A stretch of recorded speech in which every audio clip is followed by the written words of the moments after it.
And we are back after our 2-week break. Hopefully everybody had a good, safe 4th of July. Everyone still have their fingers. Yeah, count them All up. accounted for. I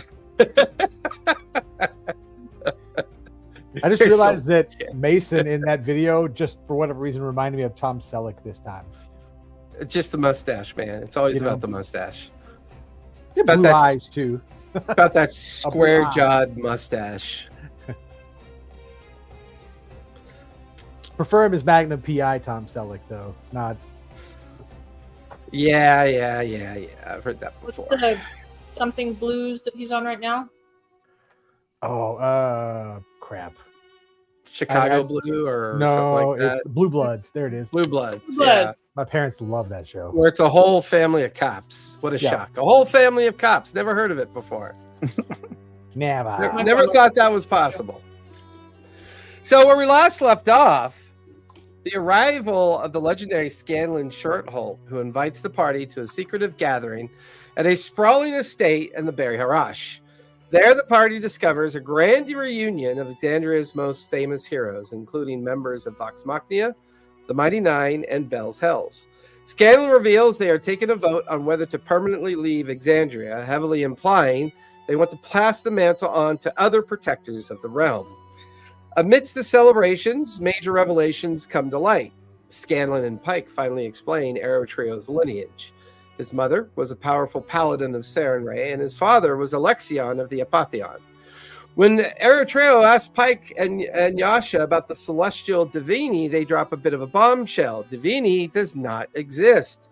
They theorize that the entity manipulating Eretrio is actually Asmodeus, the only betrayer god who refused the pact to leave Exandria or take a mortal form. Seeking answers, Eretrio uses Scry to locate the Luxodon Kaleem. He watches Kaleem perform a demonic ritual to speak with the Dark Lord. Kaleem reveals that while the Lord's true power remains trapped within the Dawnfather Temple in Jrusar, Kaleem is acting as his avatar. Kaleem plans to ally with the hag Skabatha and her coven to reclaim the keys to Jrusar, free the Dark Lord, and ultimately hunt down Imogen Tumult to destroy Predathos. The Dark Lord also mentions manipulating an existing loyal servant amongst the heroes to further his goals.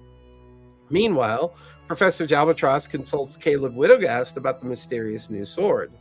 Caleb casts legend lore and identifies the blade as a powerful vestige, stating it will fully reveal its magic in the professor's most desperate hour. The session ended on a bit of a cliffhanger. Scanning the crowd, Cora casts Detect Magic, and Melody uses her Divine Sense. They lock eyes on Bell's Hell's Minotaur companion, Breus Doomseed. Sensing dark necrotic energy swirling around him, Cora spots Breus secretly tucking an emblem of Asmodeus into his tunic. Before they can alert the rest of the party, Breus vanishes into the crowd. I think that's pretty much exactly where we last left off. Melody and Cora had saw Breus and then noticed that Breus had vanished. What would you guys like to do next? He was there like 5 seconds ago. I think we need to find him. I'll look for him, you tell the party, or you look for him, I tell the party. Oh, didn't we run back to the party and that's when we noticed? Didn't we? Because I remember at the end of the last session, we were like, oh my God, that guy's bad. Yeah, we were back to them and we had said, that guy's bad, that guy's bad. Okay, so the rest of the party knows?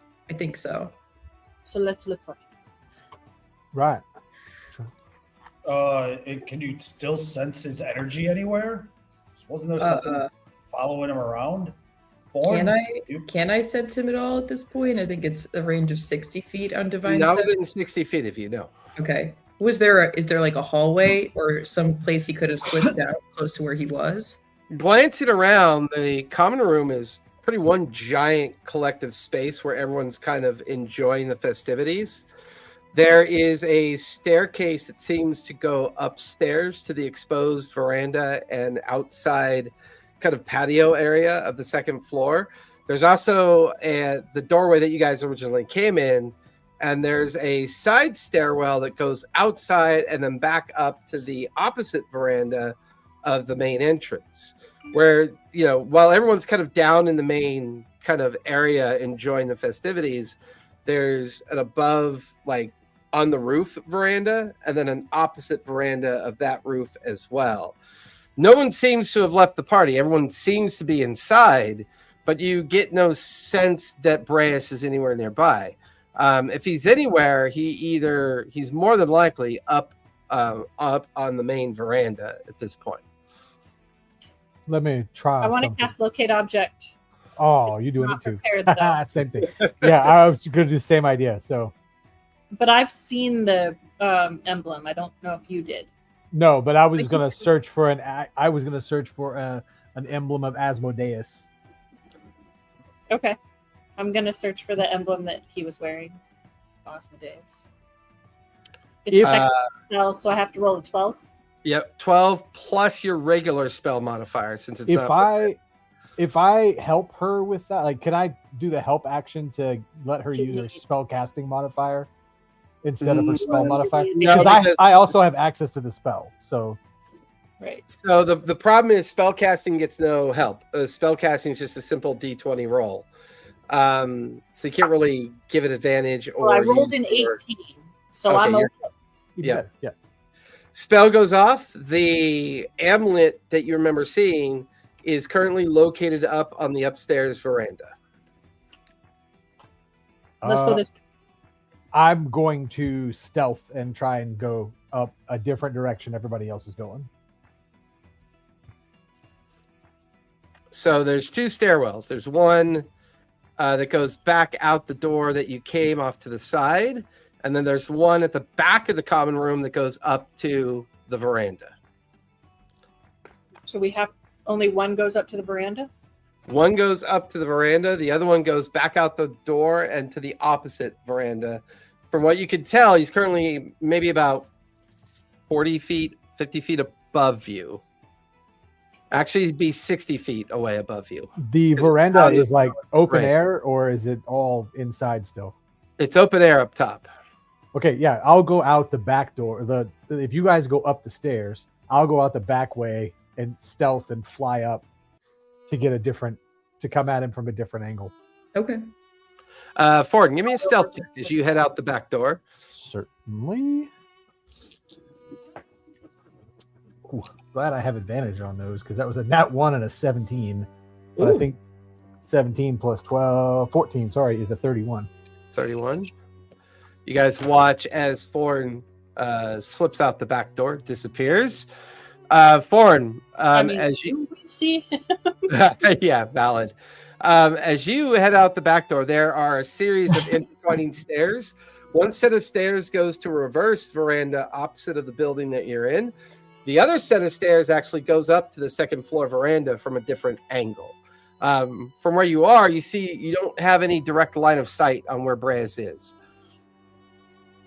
Okay, I'll go up the ones that go to the same veranda we're trying to go to then. Okay.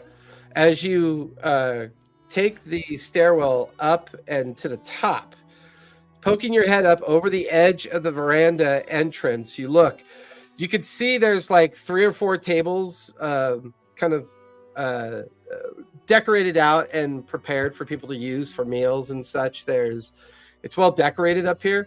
You could also see that there's another veranda that goes up another 15 feet. So it's like these escalating levels of verandas that kind of appear on top of these buildings, designed to allow people access to the rooftops as well as access down to the buildings below. On the furthest level veranda at an angle, you can see the backside of Breas.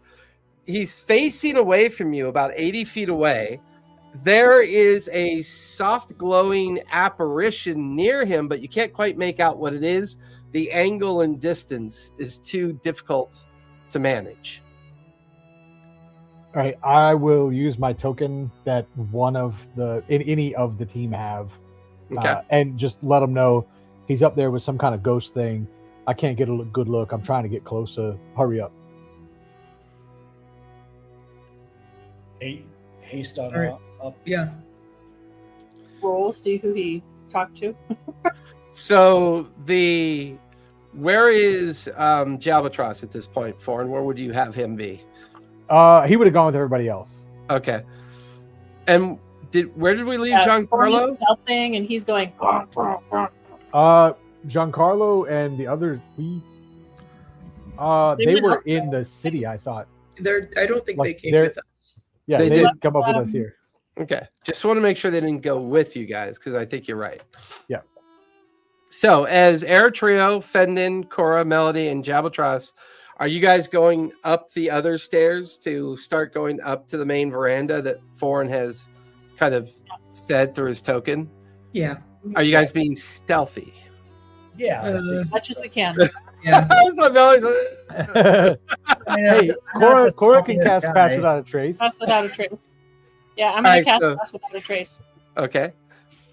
I have it, so that means it gets my spell attack. Yeah, get your spell attack modifier when you spell cast. Okay, that is a 17. You're good. So everyone has a +10 on their stealth checks. Pass Without a Trace is concentration for up to an hour, I believe. Checking. Nice, Chris. Yes. Okay. 29. 29 for Fendon. I got a 25. Ooh, Melody. I passed that Look a at trace. It's clutch. that. What'd you get? 24. Cora? What's 28 plus 14? 32. 42. I got 42. 42? Oh, yeah. Is 28. that 40? 28. Yeah. Oh, 28 plus 28 plus 14 is 42. holy shit. Did you just max that out? No, I rolled an 18. Oh, Jesus. 42? Okay. Yeah. I might be quiet. Yeah. Someone roll for Jalbatros. I got it. Mr. Ford. He's got disadvantage to. Yeah. Wow, double nines. If only. If only. So that's plus 10 is 23. 23. Yeah. So in the main stairwell, as the five of you head cautiously up the stairs, the further up you go, you're beginning to pick up like a deep kind of voice, which you would imagine to be Breas. You could also hear that he's talking to someone. I would imagine with Cora's higher stealth, she would be leading the way. Who would be behind Cora? Maybe Oh, me. So either Eritrea or Melody. Melody, go ahead. I'd say All right. healer to the back. Gotcha. So we got Cora, Melody, Jalbatros, Fendon, and then Eritrea bringing up the rear with his heal skills. Meaning that Cora and Melody, you begin to hear it first. There's a conversation going on between Breas and some other entity. The other voice is surprisingly, I wouldn't say feminine as much as it sounds androgynous, almost like this completely neutral voice. And it seems like Breas and this voice are in a conversation. You can see that the stairs go up a full level, and then it would come out onto a veranda. So, Cora, from your vantage point, you can see another set of stairs out on the veranda that go up to yet another veranda. And that's where you can see the soft glow. And you can see the outline of Breas as he seems to be talking to somebody up there, and somebody up there seems to be responding. Currently, their voices are really low. You can't make out exactly what they're saying, but there's definitely a conversation going on up there. And we can't see the other person. No, it's like the angle's too weird. You'd have to like literally get up to that third veranda and kind of look over the edge of that entrance to actually be able to see whoever Breas is talking to. You can make out the back silhouette form of Breas. You can see his horns, his black hair coming down his back, his plate mail armor. You can see the huge warhammer that he carries on his back. So you can tell that Breas is up there. You just can't tell who he's talking to. Does it look like he's talking up or talking down? More like straight into the glow or whatever the apparition is that's nearest him. I would say who's innately arcane? Melody, do you have Professor's Proficiency. wisdom, but he doesn't have proficiency though. Does anyone have proficiency in Professor Arcana? does. Professor does. You're on mute, Melody. Melody, you're on mute. Sorry, I have half proficiency in Arcana. Well, Professor does have proficiency. Have Professor give me an Arcana check. Okay. Since he's actually with Melody and the Wow. others. 19 plus 7 is a 26.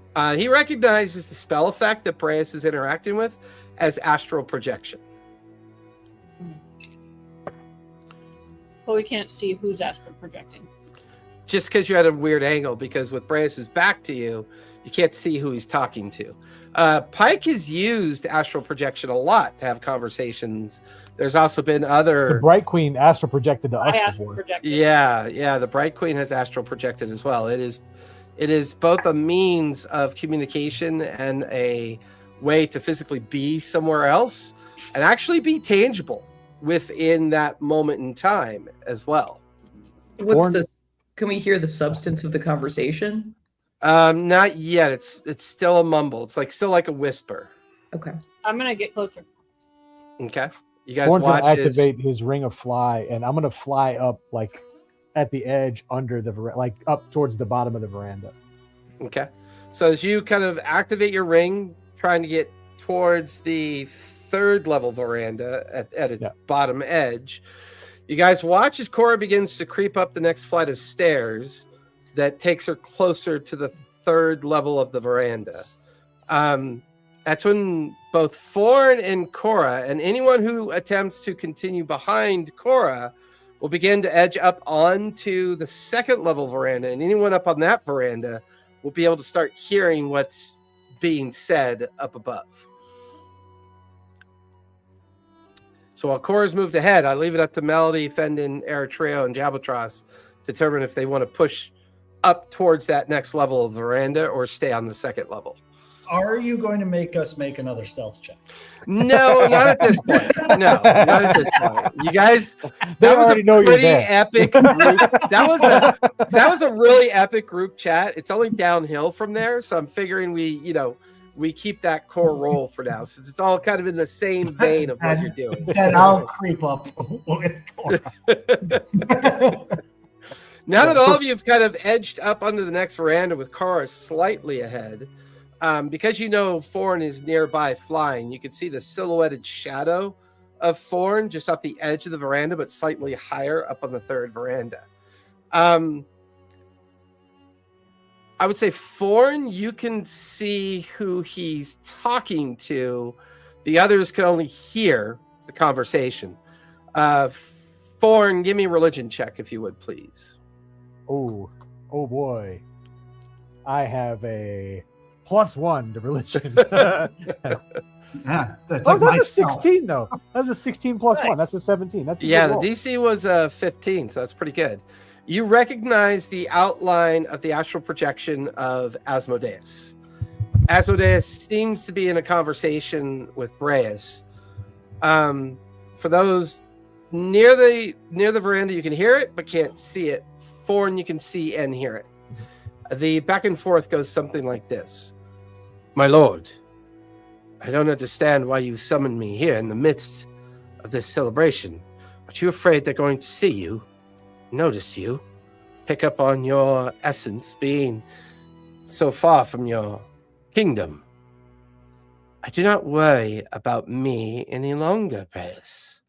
I have secured what is necessary for us to meet our accomplishments. However, you must now choose sides. I know that you travel with friends, and I know that your battles have been fought under the pretense of protecting me from Predathos. But we now have what we need to not only destroy Imogen, but to destroy Predathos as well. I ask you, you must choose sides. My lord, you know I would always choose sides with you. You are my lord, my keeper of my will. I am the great paladin Doomseed. I fight in your name. I fight in your honor. There's been no question about this. Yes, questions are not things that I'm worried about. Needless to say, the companions and friends down below have two choices: stay and die, or flee Exandria and be gone once and for all. Breas, you are to commit this final execution. If they do stay, they will die. I don't care where they go. I don't care where they flee to. All I know is that all of us are too close. And with the setback of the Firekeepers, it's going to be a bit harder to accomplish this task. So we must move up the timetable now. I've already been in consultation with Kaleem, and they agree. If we're going to do this, it's either now or never. My lord, we still have no truth to the words about how to deal with Predathos. If you are vulnerable and Predathos' power is still at its apex, will you not be destroyed? Ah, yes. You see, I have discovered that the Witchlight Coven that is led by Scabatha, they have a rather unique power. And with the destruction of the Feywild, that power is fully contained by them. They have the ability to trap Predathos for me. All we need to do is deliver them Imogen.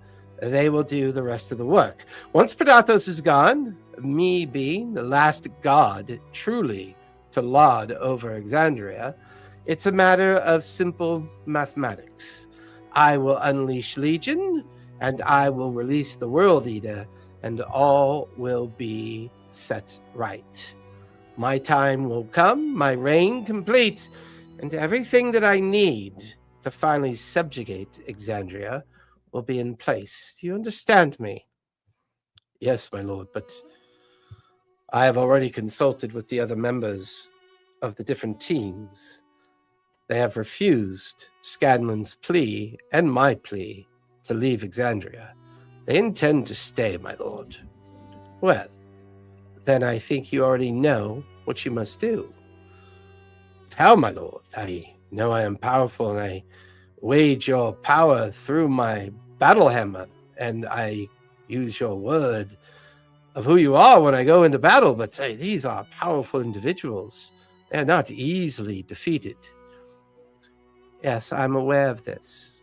Here, take this token. Thorn, give me a perception check. My favorite. That's a perception is a 12, 28. You can just make out the glowing avatar hand or the astral projection hand physically hand a round copper disc that's maybe about 12 inches in diameter with some magic writing on it. And the disc is handed over to Breas. Breas looks at it confused and then looks at Asmodeus. My lord, what is this? No worry as to what it is. Simply take it downstairs, put it in the center of the room, and activate the device. The rest will happen according to plan. Do you understand? Of course, my lord. It will be done. When it is done, contact me. I have future motivations and other things for you to do. By the way, keep a lookout for those newcomers. I don't like them. They seem to cause too many problems. You may have to deal with them as well, but for now, the others will do. If the newcomers continue to be a problem, we will deal with them as well. And as a fallback, of course, Breas, you can always call on, well, the World Eater.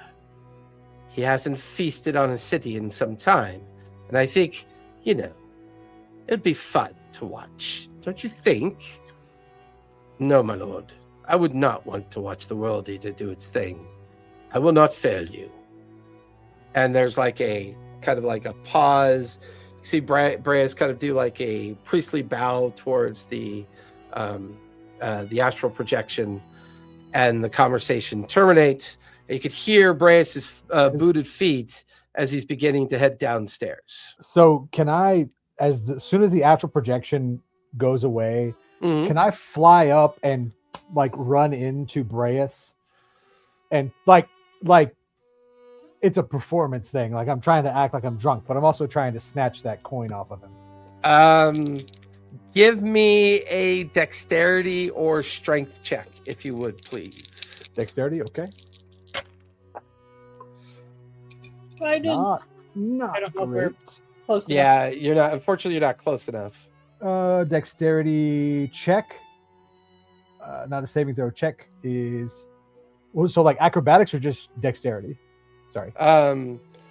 Just dexterity. Yeah, just a dexterity roll. Because dexterity is just a +4. That's a 13. 13. As you go to accidentally bump into Breas, his arm comes out in front of himself to block you, and he grabs onto your neck. Not sure who you are, and you feel this vice-like grip just grab and grapple onto your neck, and he squeezes enough. His eyes begin to kind of go a slightly tinge of red, and then he catches his breath. Who are you? What are you sneaking about here for? Hey there, friend. I was just out for a joy fly. I'm gonna jump out and go, there you are. Does this person belong to you? Yes, I've been looking for him everywhere. He literally just takes and throws Thorn at Cora. Can I try and grab at like the pocket where that coin is? Yeah, it's a high DC. Trying to distract him. Sure. I got it. Yeah. I'm making lots of noise trying to distract him, going, oh my gosh, I've been looking for him everywhere, and playing, very. It's not really a coin; it's a disc. The disc. It's like the size of a frisbee, and it's currently tucked in his hand and underneath his arm. Okay. So he's got you like this, and he's got the disc down here like this. As he throws me, I'm going to try and grab that. So when he throws me, the momentum yanks it together. Okay. Go for it. Yeah. Give me a sleight of hand as you try to pull that off. Trying to distract him. That's a really good roll. That's an 18 plus 14. 32. I'm trying to determine, though, if he'd notice you take it. I would say you'd be successful in taking it, but there's enough of a distraction. Ooh, this is a tough one. Like I don't mind to try and roll deception to hide it. Like when I get, if that makes sense. Like to snatch it away. That was the roll to snatch it. Like if you want me to roll deception to try and like. Yeah, give me a deception. You know what I mean? Yeah, give me a deception. Like that way. That's not terrible. Deception. That's a 13 plus 7 is a dirty 20. Dirty 20. Good. Well, we'll see what his. That is a natural 18 plus 12 on insight. Oh man. So while he doesn't notice it being snatched, he does notice that you now have it. He immediately goes into a rage. Did I catch him? Was I able to catch him? Well, Thorn? Thorn has got his ring activated, so when he throws Thorn at you, he's technically like fly floating into you, right? Okay. With Cora being at the top of the stairs and Thorn now blocking the top of the stairs, Thorn now has the disc that he took from Breas. Breas has pulled out his warhammer and he points it at Cora and Thorn. What's You'll going give on? that back to me now. I will destroy both of you. Fendon will now rage. Yeah, Just drunk. And then Flying. use the root. Well, I think everybody should roll for a Yeah, I was going to run down the stairs. Yeah. I was going to run down the stairs and ask for help. Oh, what do we want to have tonight? Let's go with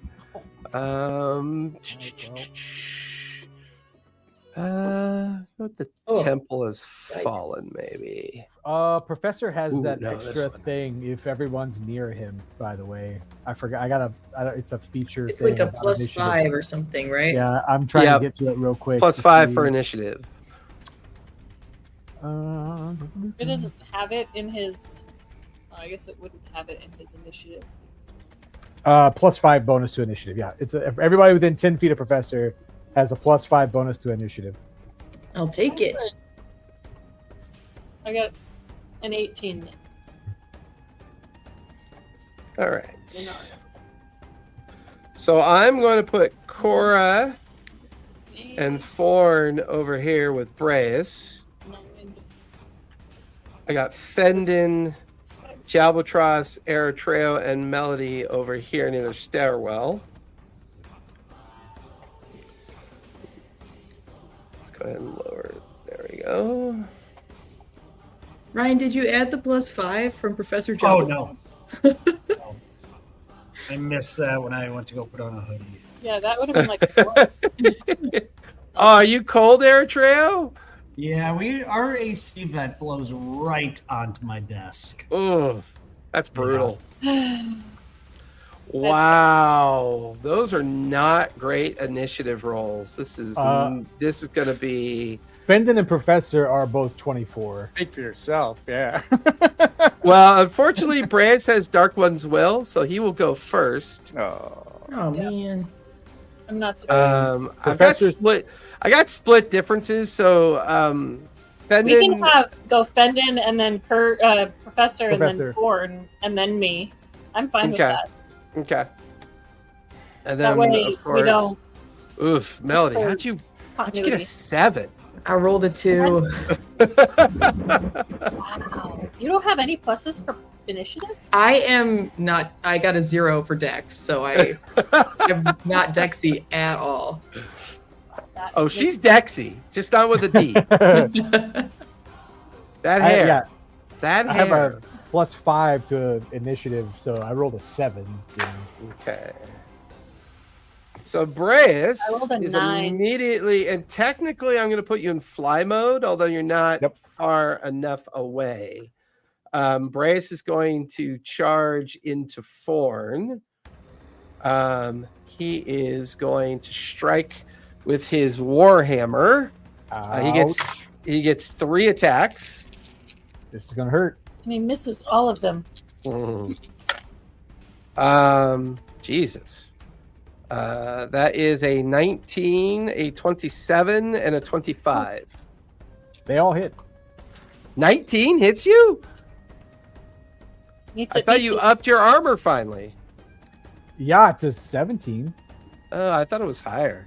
No. You're right. This is going to hurt. Yep. 9, 12, 18, 24, 32, plus 21. That is 53 points of bludgeoning damage. Oh, well, it's 18, but still, yeah, it's still not enough. Yeah. I forget, my Hunter's Coat doesn't show up on my AC. So it's 53 points of bludgeoning damage. Yep. Go ahead. Go ahead. Can I uncanny dodge that damage to have it? Well, you can. It's 3 separate damages, right? Because it's 3 attacks. So uncanny dodge can't have the entire can't damage have all stack. of them. Yeah. Yeah. Okay. You can. But I will let you have the highest roll. I had one that was 11 plus 7, which is 18. So I'll drop it to 9, so you can reduce 9 off the 51. Yeah. So give me 9 back. Yeah. Go ahead and give me a con save. All right. Nope. That's going to be 12 points of necrotic damage. All right. And then he is going to, you know that paladin thing they do? Uh-huh. That's no, good, how could they use that against us? That's going to be 4d8 necrotic. No, actually 5 because he's higher level. So 5d8 necrotic damage. Ow. He's going to use Unholy Smite. That is going to be another 24 points of necrotic damage. And that was only 2 AP. Jeez Louise. No, that's 1 AP to attack and then 2 AP for smite. Oh, I thought he had to move to me too, though. I mean, technically that resolved itself at initiative. Okay. Probably in my best interest not to say this, but we have allowed smite as a free action once per AP. Right, it's 1 AP for the attack and then 1 AP for the smite. Okay, Yeah. for the PCs we don't. It doesn't cost an AP to smite. Oh yeah, I know for you guys it doesn't. For my guys it does. Right. It's I love that. That's great. Yeah, especially when you guys are fighting a level 20 paladin. Yeah. So Yep. he's got 2 AP left. He is going to do 3 more attacks on Thorn. These are regular attacks because he's using 2 AP to attack you. Yep. That is a natural 20. Ow. A 26 and a 19. Also, barbs. silvery barbs, the natural. Okay, that natural 20. That is now a 21. Yeah, if anything was above 18, anything above 18 hits me for sure. So I think all 3 of those hit. Yikes. Can you uncanny dodge again? Yeah. He can as a Just another reaction. AP, yeah. So that's 12 plus 10 is a 22. That I maxed out on one of the hits.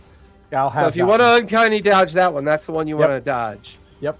And then the next one is 8 plus 10, 8 plus 7 is 15. 6 plus 7 is 13. So that's still 23 points plus 11 because you have that one. So that's 34 points of bludgeoning. It's exactly how much HP I had left.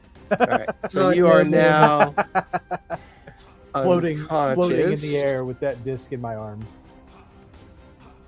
I don't know. I would imagine the disc clatters to the Or ground. maybe I drop it. Yeah. Yeah, I would But- put the disc now on the ground. They would have seen me with the disc, though, right? Like you guys would have seen me snatch the disc Yeah. away, right? Yeah. Oh, Cora threw it definitely on the would have seen ground. it.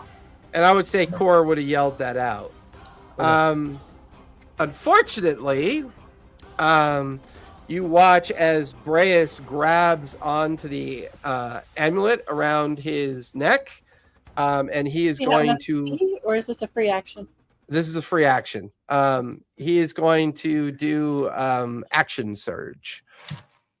So he is going to get another round with action surge.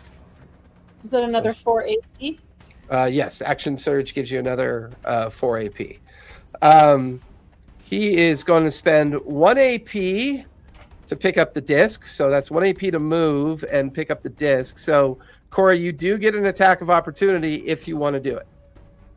Oh my goodness. Okay. I'm going to try and smack him with my great axe. Go for it. Grab him. Grab him. Well, I don't think I can. I don't think my attack of opportunity can try and grab the disc. I think I can. No. No, I mean grab him. Yeah. No, that's still a grapple, so that Okay. wouldn't be an attack of opportunity is just straight melee strike. 25. 25 will definitely hit. Roll for damage. And do you have cleave or sap, or what do you have on your... Have cleave. Cleave. Once per turn, if you hit a creature with a melee attack using a great axe, you can make another melee attack with it against a second creature within 5 feet of the first one that's within your reach. So I can't. There's only one creature, so it doesn't. Unless you want to finish off Thorn. So, Thorn. Yeah. You know. Had enough of your shit, Thorn. Give him back the frisbee. 16. No. 16 points of slashing. 16. Yeah. Okay. Kind of yells as you slam into him. He picks up the discs, looks at you, and holds his hand out. He'll give me a charisma save, if you would, please, Cora. Which was not that great. 15. You are banished. Is she within 10 feet of me? Looks like she 5, is. 10. Yeah, she's within 10 feet. Oh, it's +5. Dirty So 20. That's 20. the DC. Yeah, that's the DC. Oh, that's- So banish will not work. Leaving him with 1 AP, so he will make 3 attacks on Cora. Ow!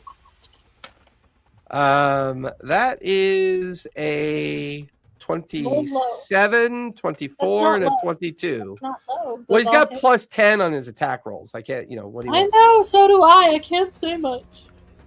22, 24, and 27. Yeah, they all hit. Okay.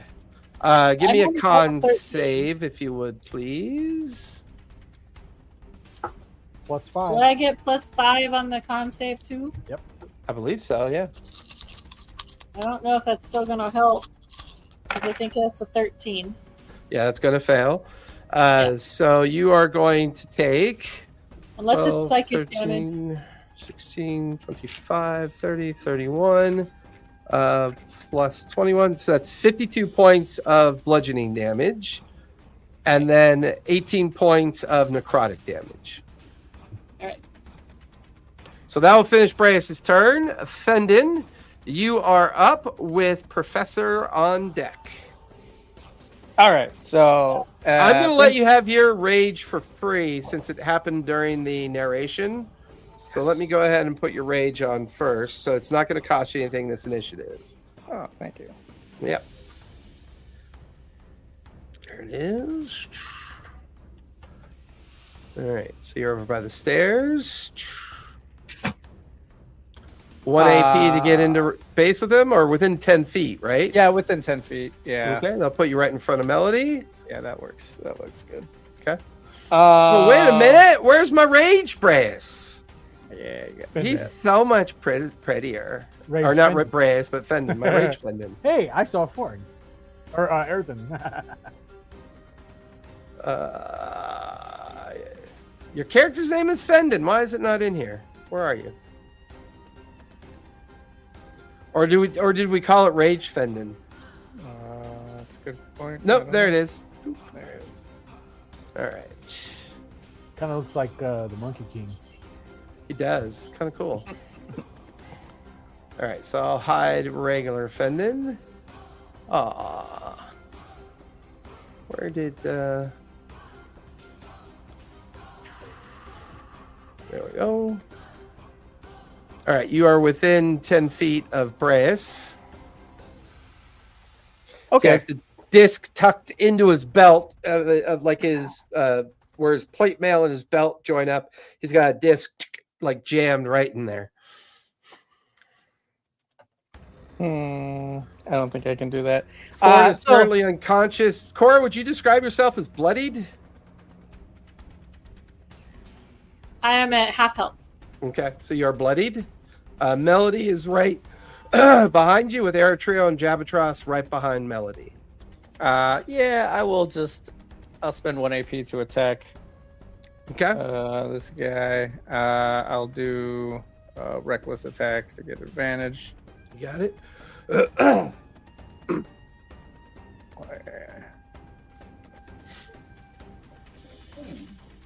There's only 3 more months left in summer, right? And then it's over. So that's a. Oh wait, I did it. Advantage. I'm ready for fall already. So that's a 20 to hit. That is going to miss. Damn. All right. Second attack.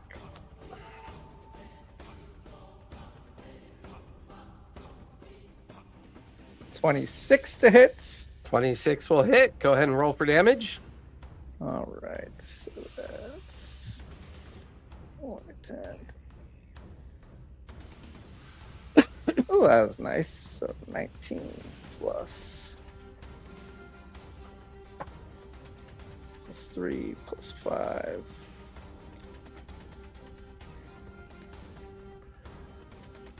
So that's 27 points of slashing damage. That's when you realize that your blade doesn't quite pierce through his armor, and he is resistant to slashing damage. So it'll be half damage. All right. Yeah, that makes sense. He's raging.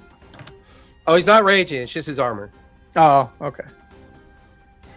So I'll make the third whole butt strike on him. See if that hits. That'll be a 22 to hit. That will miss. Damn. All right, so that move attack. You have 2 AP left. Yeah.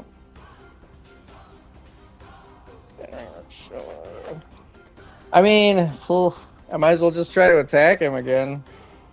I don't. If think you there's no way use 2 AP, it's regular attacks. If you use 1 AP and you're reckless again, it'll be regular attack as well, Yeah, since it's exactly. concurrent. We'll just do regular reckless attacks. Go for it. So That's a net 1, so that one misses. What'd you strike him? What are you fighting with currently? So that one misses. I got my vicious halberd. So, give well, me it has, give me a dex save on your halberd, if you would, dex please. save. Does the halberd also have the glaive? Was it Cleave. not cleave? The one that the glaive has. No, glaive has where graze. you can't miss, basically. Graze. Yeah, no, that's what I'm glaive looking has for. graze, Yeah. yeah. Halberd has cleave. 22 for dexterity saving throw. Okay, you managed to hold on to your halberd. You don't drop it. All right. I missed the second attack, and then third attack misses as well. I'm rolling like garbage. All right. What else can I do? Yeah, you've got 1 AP left.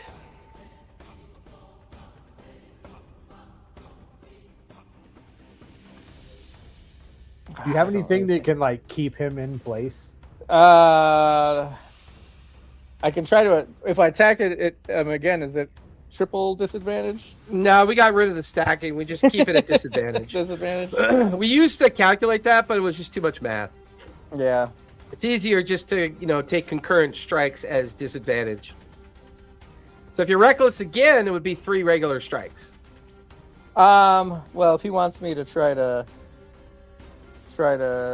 Hold them in place. Yeah, I won't be able to do that unless I'm at disadvantage and doing a brutal strike. Might as well. Let's do disadvantage. We'll try to attack him and do disadvantage. Okay.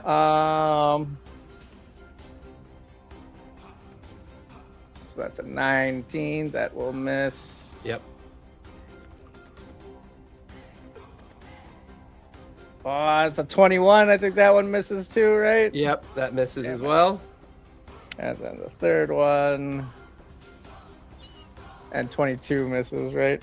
Yep, he will see you as a threat, though. He is going to burn a reaction Cool. and use his telekinetic ring. Give me a strength save at disadvantage because you were reckless. But +5 because you're next to me. Yep, +5 because you are right next to Melody. It's a strength saving throw? Yep, at disadvantage, but you get a +5 because of Melody. Yeah. Do I get advantage because I'm raging then too? Ooh. So it'd be regular. Yeah, it'd be a regular Regular roll, +5. Yeah, good call. All right. Regular roll +5. So that's 22 + 5, 27. Yeah, you watch as a compression of forced magical air comes out of a ring that he has on his hand. It goes to slam into you. You hold your ground, and the forced air kind of like wraps around you. You will take only 8 points of bludgeoning damage. It's halved from 16, and you are not knocked back 60 feet. Nice. So that means I've got 60 3 That would be fun. AP. All right. Yeah, that will be Fenden's turn. Professor, you are up with Thorn on deck. All right, Professor is going to first off, he's got that feather of healing that does like basic what's it called? Healing it's word. like it's basically healing word. Yeah. I'll use that because it's a item, so it's only 1 AP. So I use that on Thorn. Okay. Which is 2 plus. I don't know what his modifier is on it. It's just 2 plus. It would be his spellcasting modifier. Okay, so 2 plus 4. Okay, not bad. 6. Yep. So Thorn has 6 hit points back. Yep. Jalbatross has 3 AP left. That real quick. Yep. Then he's going to chuck the Sky Anchor. Try to hit him with the Sky Anchor. But I will use a second AP to get advantage on the attack. Okay, go for it. So that way, got a better chance to hit him. Glad I used that because that's 18 plus 10 to 28. 28. I will reaction and cast shield from his hammer. So I am down to 2 AP. His new armor class is now a 30 until the start of his next turn. Okay. so that counts as a miss. Got 1 AP left. Yep.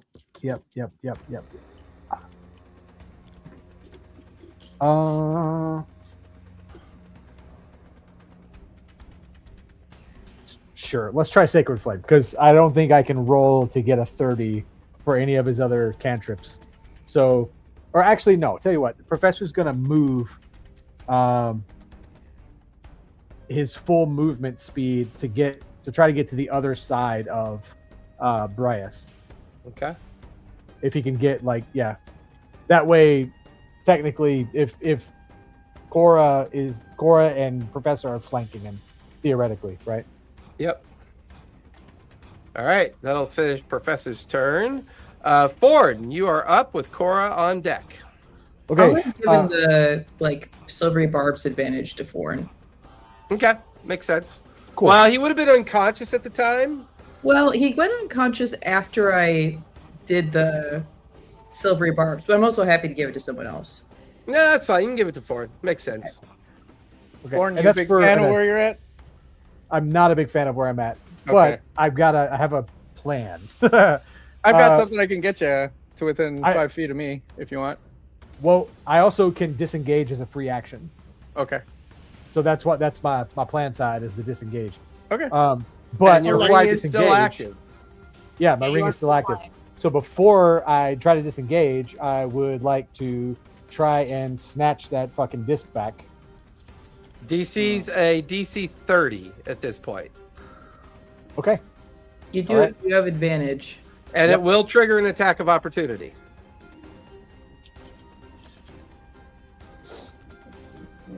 Because reaching out and snagging it is going to trigger an attack of opportunity. Now, your disengagement action is if you're successful and you snag it, it means you steal the disc. And then when you disengage, it will not trigger an attack of opportunity. But going for the disc will definitely trigger an attack of opportunity.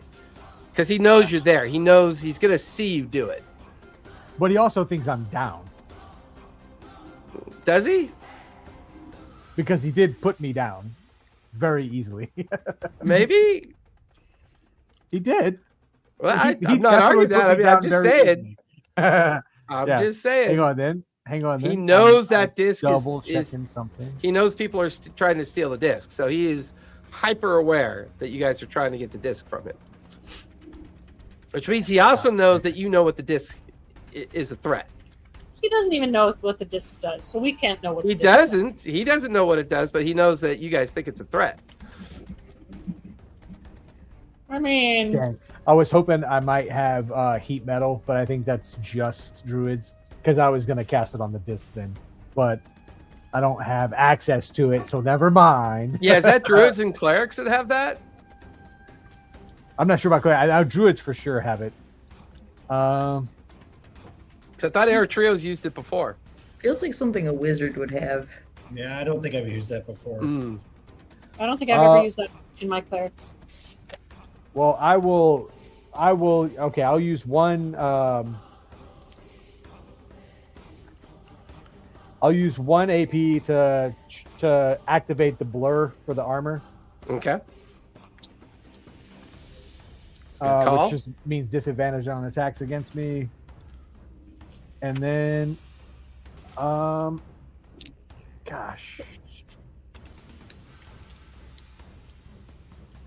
Yeah, the next one, I'm just going to try and shoot him at this point, I guess. That's all I've really got. Because I don't have any issues with being in base with him. Okay, because you're gunslinger, right? Yeah, I took the trait, so yeah. So then with advantage, I'll take a shot at him point blank with my rifle. Okay, go for it. What a time for a nat 20! Yeah! Yes! Cool. Hell yeah. It was a 20 and a 15 on the roll. Nice. So. All right, that's the first shot too, but that's hang on. Do that one. Calculate that one up first. Get the dice out because that's 2d12 plus Dreadful Strikes is a d4. So that's 28 already. Plus Sneak Attack, which is 3d6. So that's another 18. So that is 46 points of damage so far. Yeah, and then 46 points of piercing, right? Yes, piercing. Dreadful Strikes is psychic damage, actually. So that 1d4 of psychic damage. Okay, so we'll say 42 of piercing and 4 of psychic.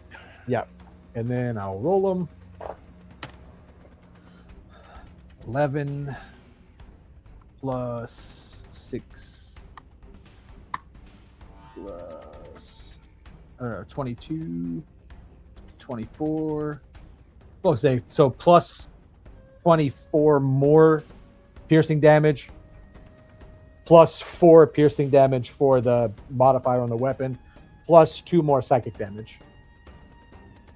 So 66 piercing, 6 psychic, 70 piercing, 6 psychic. Yep. So he is resistant to piercing, so that'll drop to 35, but he'll still take the 8 psychic. So that's 43 points of damage. That one definitely staggered him. Nice. So that was the first shot. So second shot, yeah. 18 plus 11 is going to miss. It's 29. Just barely. He's currently a 30. Yep. All right, and that's it because I only had 2 AP. So. Oh, that's right, because you had reactions, huh? I used the armor of blur, and then I used that. So yeah. So you currently have blur active as well, right? Yeah, I activated blur before I did my attack. Yeah. Gotcha. All right, that'll finish Foreign's turn. Cora, you are up with Arrow Trail on deck. Cora, do you like where you're at? Well, I don't want to leave Thorn here. Mm-hmm. So I don't want to leave without Thorn moving. You're also flanking the guy with Professor. I don't want to leave you because No. Flanking means you get advantage on your attacks. Correct. Yeah. I get that. But I also don't want to leave you. Yeah. You've only got I'm like not going 7 hit anywhere. points. So. You have like 6 hit points. So I'm going to, I guess, 1 AP, call my cat. Yeah. Forgot about the cat. We went with the snow leopard, right? Uh-huh. Yeah. I should really mark that as a favorite, but I keep forgetting to. And it's big enough for me to ride. Yes, because it's now considered large, right? Do you say I have the power when you summon your battle? I have the power! And I want the cat to kind of stand over Thorn and like guard him. Okay. Like, he's currently the cat. Shield. The cat puts on a bib and is taking out barbecue sauce currently. Oh, I forgot what the name of that it's on the Big B hand. It's got the descriptor, whatever that is. Anyway. Okay. Interposing. And, yeah, there you go. Interposing hand. Yeah. Damn, Melody. Now, D6 inspiration. That was deep cuts. I'll take it. Good retrieval. Attack too, right? That's an English major for you. The day that Yeah. the Your cat can attack. All right, so we'll do that one. I still have 3 HP or HP 8 AP, but I'm gonna have the cat attack. It's probably not gonna hit because you said we have to hit a 30. Yeah, because he cast shield on himself from his hammer. Right. As And a I only reaction. get a +6. So even with a 20. Natural 20s are probably the only way you're going to be able to hit him. Yeah. All right, well, we'll see. I'm going to try twice. I have 2 attacks with my cat, so we'll try twice. Your cat would also have pack tactics, so these should be with advantage. Okay, so the first one, So you might get gambler's luck. You never know. not a 20. It's not a 20, and it's not doubles. The second one is 17, but that's still not likely to hit. 17 Nope. plus 6, plus I think my proficiency, which is 5. That'd be a 28. Yeah, so it's still too low. So that's my cat, and it, like trying to paw Thorn back and away. It's like shoving him back. Ooh, does he get 4 AP too? Yes. Can the cat try and like nudge Thorn's flying body like away without getting an attack of opportunity? I mean, as long as Thorn doesn't resist, I mean, he can allow the cat to kind of like use his remaining AP to kind of push him further away from Breas. And I mean, he's floating, so he's just like scooching him back. Yeah, it's just a matter of whether or not Thorn wants to be scooched back. I'm okay with it. Okay. To be scooched back. Okay. We'll put you guys on the edge of the veranda. The cat's still facing. He's just scooted. Okay. So that was his other AP. Yep. How many AP would that take? 1 or 2? 1 AP to summon, 1 AP to attack. Well, 1 AP with mine. I mean, for the cat. So he attacked and then scooched Thorn. Is that all 4 of his AP? I would say he's got 1 AP left. Okay. We're going to try and hit again. Okay, go for it. Neither one of those are a 20. And, 19, but that's not a 20. 19. Oh, but it's 19 plus 11. Right? Well, it's 19 plus... That's a 30. Well, 19 plus 6 is a 25. And I believe then your they get my proficiency bonus. And your proficiency is a 5, right? Or 4. Yeah. It's a 5. So that's a 30. So that's going to hit. Roll for damage. Hey, I hit him. I can hit him with a 19. Okay. It's still only 2d6. Oh, but that's 10 plus 4. It's 14. Okay, so that'll be 7 slashing. Or is he slashing or piercing? It's slashing. Okay, because, he's resistant to slashing, piercing, and bludgeoning. Oh, he is resistant to piercing, too. Okay. Yep. What's he not resistant to? Other than damage other than slashing, piercing, and bludgeoning. I mean, so far, that's all you know. Because of his armor. Right. Okay. So my AP now, I have 3 left. Correct. I'm going to... By the way, is your cat a spell or an ability to summon? It's I believe it says it's you magically summon a beast. Nope. Magically summon a beast means it's magic. So that's 2 AP to summon. Okay. So you got 2 AP left. So 2 AP left. Yep.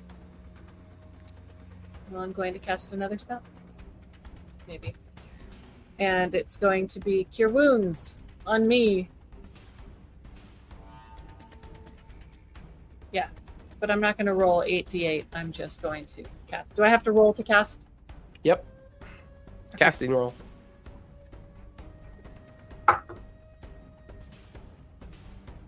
And it's plus my spell attack.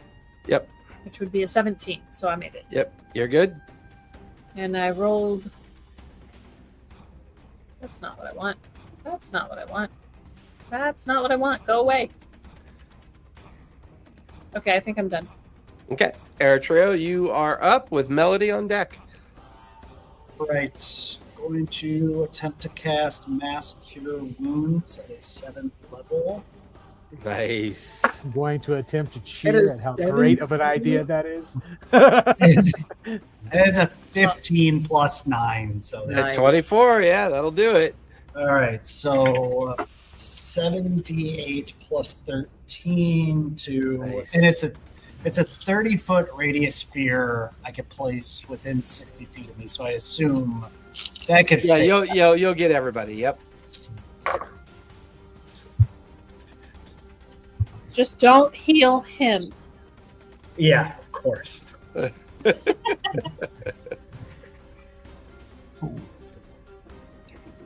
47 points back to everybody. Nice. How many? 47? 47. 47. Beautiful. All right. And then I am going to attempt hold person on this gentleman. Wisdom save? Wisdom save of 17.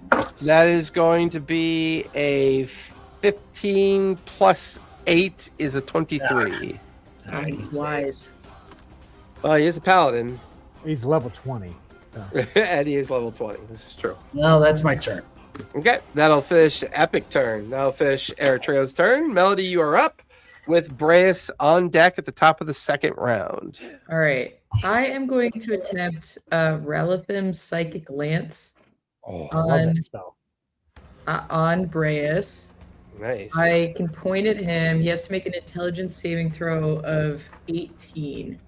Let me roll to make sure I got it. It's a 4th level spell. Because that's, I was going to say that's a 4th level. That's 5 plus 10 is a 15. Woo! It's By also, 1. I got it by 2, yeah. it's also Or 1. fireball damage that, it's great. It's a great spell. Intelligence save. Intelligence save. That is going to be a 15 plus 4 is a 19. The silvery barbs.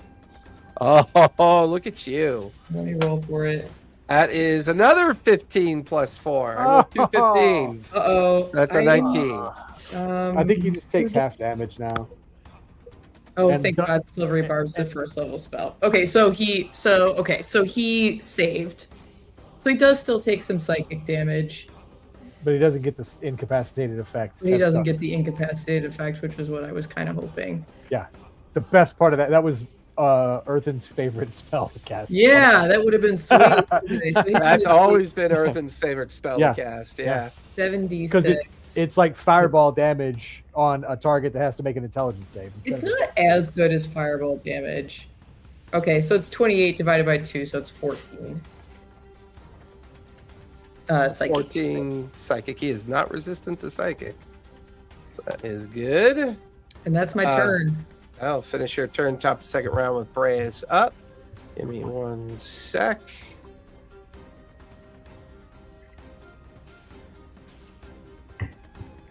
His AC's not a 30 anymore, and he only has 2 AP this time. So Yep. Oh, and I forgot. He has disadvantage to hit me. All right. And I keep forgetting. He has disadvantage to hit me. He is going to spend 1 AP and activate his Boots of Thunderstep. I need everybody to make strength saves, please. All right. Plus 5 if you're within 10 feet of me or the professor. Ooh, I got a natty 20. We get to max that out. 20, 29, 26 34. for me. 19. And then Professor. -1. What? What? Even with the 5? You get a +5. Oh, I didn't roll a 5. So 4. Oh my. Dude. Roll the natural 1. I have a -2 to strength. How do you have a -2 to strength? Oh, wimpy boy. It's Professor all got a about the 17. pretty, not about the brawny. Professor got a 17. Okay, so anyone who got a 20 or under, you will take 29 points of thunder damage, and you will be knocked. Ooh, worse than prone. You'll be prone. So who got a 20 or under? That was Professor Professor and Eritrea, I think. Fendon. and Fendon. And Fendon. All right, so Don't Professor you have is. advantage on strengths when you're raging? Yep. You I need to rolled a roll 1 for and a your. 3. You need to roll for your cat there, Cora. Mm-hmm. I don't know why Forn even rolled. I'm already prone. So. I'm also in the air. 18, 5 would be 23 for the cat. 23. So he will take 21 points of thunder damage, but not knocked prone. So he I just said will it was now. half of 29. Sorry, yeah, half of 29, which is 14. 14. So he will get here. Kitty's health is huge. So he's got 1 AP left. Although he can action surge 2 more times. Oh wow. He is going to... He's going to use 1 AP on his hammer and summon Blight. So everybody within 60 feet of Melody, I need you to make Constitution saves, please. So that's pretty much everyone. 60 feet of me? Yeah, because he's going to center it on you. But still the +5. 27. 27 will pass. That's half damage. I got a 15. 21. 15 will fail. Oh wait, I have advantage on saving throws against spells. I got a dirty 20. Oh, That is his spell DC for his hammer, so that will succeed. Yeah, 21. Okay. The cat is probably going to fail. Professor got a dirty 20. Born got a dirty 20. Yeah, my cat got 18. So cat will fail. Melody, any luck on that? No, I got it. Even though it was a 15. Melody, take 50 points of necrotic damage. Damn. The cat will take 50 points of necrotic damage. Everyone else will take 25. Melody, your speed is reduced by half, and you take 1 point of exhaustion. Okay. The cat is reduced to half speed and takes 1 point of exhaustion. I don't know if I have a place to put exhaustion on my... Yeah. It's on the character sheet. No, on his cat, on her cat. On my cat. Gotcha. If we failed, we take half. I mean, if we succeeded, do we take half? Yes, you take half damage. Okay, so we take 25. Yep. He is going to burn a second action surge. He's got Of course one he is. left. Jerk. Does he try to do more harm to you guys then deliver the disc?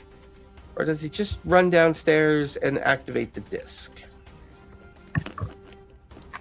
He should probably try to beat us up first. I agree. Definitely. Well, I mean, at least give us a TPK first.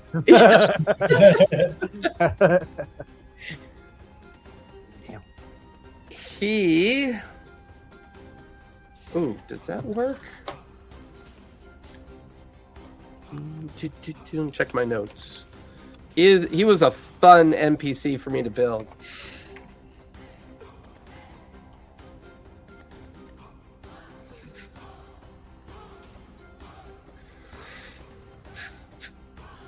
Oh, somebody's cooking in the break room, Callista, and it smells good. Probably Stephanie. Yeah, I know. Damn it, she cooks good food.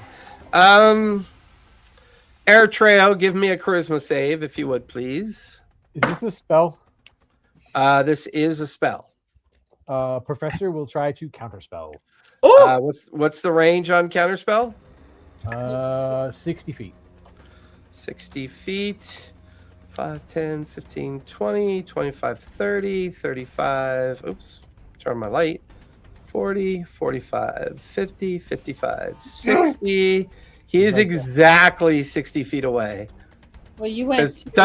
You didn't. Thunderstep is up to 90 feet, but he only went 60 feet. So I'll say he's in range. I believe counterspell is you have to beat. Save now. Yeah, and you have to beat. It's a con save versus my spell DC, or do I have to beat your spell DC? It's a con 17. So I have to beat a con 17. Yes, that's right. Because I'm resisting your counterspell now. Right. That is going to be a 19 plus 11. All silvery barbs. Oof, man, Melody, you're just giving it to him. That is a 10 plus 11, which is 21. Yep. He's not very dexterous and he's not very intelligent. Those are the two things that he's not very good at. Yep. So Eritrea. Charisma save. Yep, still need your charisma save. DC 22. And it is +5. You do get +5. You're right next to Melody. 15. 15. So you are now banished. Nice. For up to a minute. Is banishment concentration? It is Yes. up to a minute. Yep. Yeah. Okay. I thought we had a marker for that now. Nope. I'll have to use a random marker. That way I don't have to worry about where you are. We'll use this. The question marks. I like the question mark. Where did Eric go? Yeah, that would be pretty funny. Concentration. So he's now concentrating on that. That was 2 AP. He's going to crush a prayer bead around his neck. Thorn, Cora, and Fendon.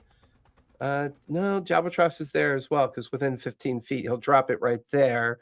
So Jabotros, Cora, Fendon, and Thorn and the cat need to give me con saves. Because Melody is just 5 feet out of range, and Eritrea was banished. Still +5 for Fendon and Cora. Yep. Well, 24. 24 will save, so it's half damage. That was a 20 for Forn. 22 plus 27. And 23. That will save. Did you say the 23 cat for too? Forn. The cat as well. 23 for Forn, 25 for Professor. Okay. Cat got a 19 too. Con 21. Is the cat close enough to get the 5? No. Okay. It's close to Professor though. Oh, yeah. Yeah, Okay. that's true. Close So enough to plus Professor. 4. So I think everyone passes then, right? 25. Yeah, everybody's 22, over 20. 22 or higher. Yep. Yes. Yeah. That is going to be necrotic surge. So And it's still everyone going will to go take away. everyone will take half of 38 points of necrotic damage. My cat goes away. Forn Okay. is back down again. Okay, Forn is down again. But none of you are stunned because you all made your con saves. You He said has how much? he's got 1 AP left. He will then hop off the edge of the building and out of sight. That will finish Breas' turn. Fendon, you are up with Jabotros on deck. All right, so first AP to move, so stands up, And you get half your remaining movement. and then 20 feet towards last known place of 20 puts you right there. yeah, and then He was standing here, and then you saw him drop down beyond the building. yeah. So, I'll use another movement. Can I jump to that other building and then look down from where he dropped from? Sure. Give me athletics. Oh, yeah. 25. 25. Make that jump, no problem. And then your remaining movement to get to there, which is at 2 AP. You do not see him down below. For now, I'm going to put him in the hide condition because he went in another direction because he had 45 feet of movement. Okay. So from So I where don't- his last position was, you do not see him down below.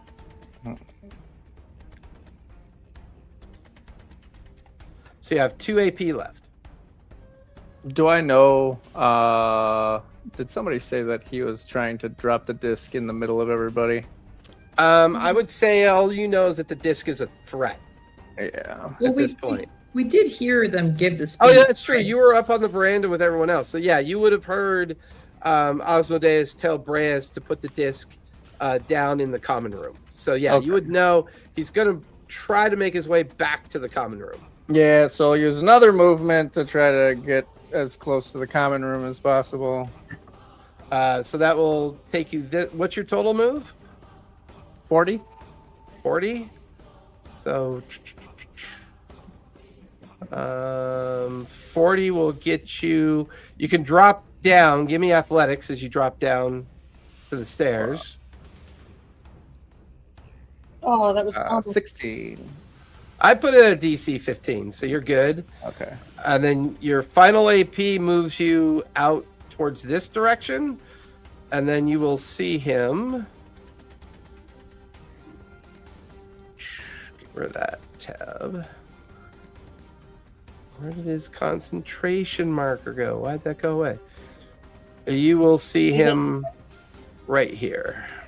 Oh, is he within 15 feet of me? Sure. Yeah, but I think you're out of AP is the problem. Because you used all your AP for movement. I thought he was 3. Because it was 1 AP to stand up and move here. 1 AP to get to here. 1 AP. No, you're right. You got 1 AP left. Yeah, it was 3 AP. You got 1 left. Nice. Baby. Yeah. Baby. Get to I keep tried to your grab the rage. disc. Are you going to attempt to grab the disc? Yep. Give me With a sleight of group hand arm. on that one. Yeah. Is it sleight of hand? Can I just do strength? I just straight up. Well, if physically you grab use it from slight, him. well, the problem is you have to get into base with him too to get the disc. I mean, you could hit him with your weapon because you have the ability to strike up to 10 feet. So But if you want to grab the disc, you got to get within base to base. Thing that melee. allows you to like long swap range. people. Yeah. Is that, He that has- doesn't I have allow you to, I like, have battering roots, which increases my my in base area by 10 feet. So with a halberd, it's 20 feet. With just my regular fists, 15 feet should be. Gotcha. I should be in base. So So with my Groot arms, I try to Armstrong. grab him. So what I think would be more practical for Fendon, since he's strength based. Yeah. I will say that you can knock it out of his hands onto the ground. Okay. With a athletics, because I think you get advantage on that because you're raging, correct? Yeah, I think we get let's advantage on strength Checks. checks and saving Right. throws. So athletics is a strength based check, so you Okay. get advantage on that. All right. And I'm So gonna I- put I'll put the DC. Since you're catching him unawares, he thought he was getting away. I'll put the DC at a 22. All right. Okay. Beware the Groot arms. The Groot arms. That's a 13. That sucks. Come on, second Come roll. Oh no! What a loser. All right. Silver barbs it. Silver barbs it. You can't. Kidding. Can't see him. All right. Well, also you Fendon can't attempts. barbs. and Pick Yeah, a I higher- don't think we can silvery barbs ourselves. So that unfortunately that'll attempts miss, and correct? fails. Yep, that will miss. Okay. That's And then excellent though. That was is pretty Fendon's epic. Attempt. That'll be Fendon's turn. Professor, you are up with Ford on deck. Professor is going to reach over and give Thorn 10 health from lay on hands. I would also say as a free action, Fendon, you can yell up to everyone that he's down below.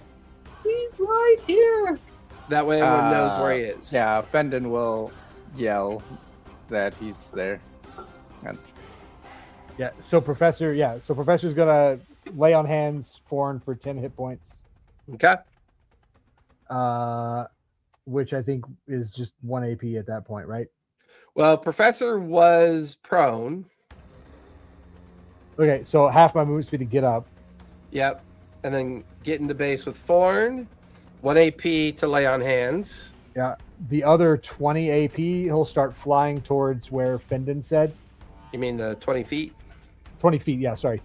Hey, 20 AP if you want to give No, it the to him. professor has 22 AP, actually. Right. Yeah. I believe Professor has 2 He AP has left. and he has 50-foot flying speed. So We'll he's say we'll put gonna- him right on the edge.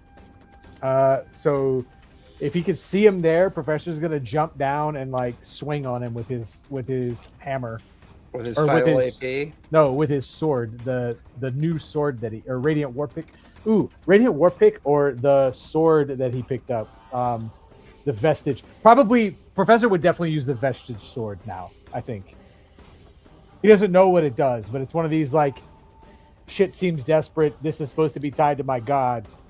If you're gonna do your thing, now is a good time. Like as he jumps down and like slashes with the sword. Nice voice. I love it. If you're going to do your thing, now would be an excellent time to do it. And like he's just jumping off and slashing as he comes. I'll give him advantage because he's leaping off. But for him to secure advantage, give me athletics, if you would, please. Athletics? Yeah, Okay. just a coordinated strike. Otherwise, he slips on a marble and he trips and falls on his head. That's 22 athletics. Yeah, he's good. So he can go ahead and take advantage on that swing. Okay. Of course, he doesn't know the stats of the sword. He doesn't even know what the sword does. Right. So Okay. So was that? Does he get this? Would he get the same +10 to hit with that or not? I don't know. I'll leave that up to you. So he rolled a 17 to hit.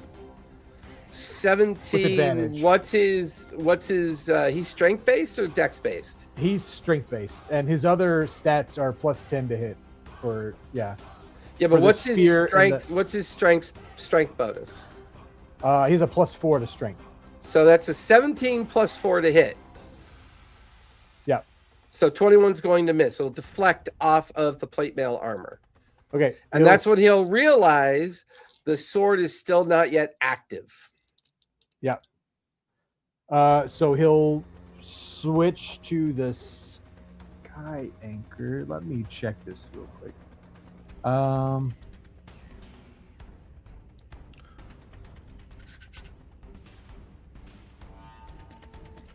Where's the door? Oh yeah, there's the door over there. Okay, so the sky anchor says specifically if you hit it with a ranged attack, you can do the chain thing, not just a melee attack. Correct. It has to be a ranged attack. Yeah. Yeah, that's fine. Okay, so yeah, he'll use the the war pick on the next swing. Go for it.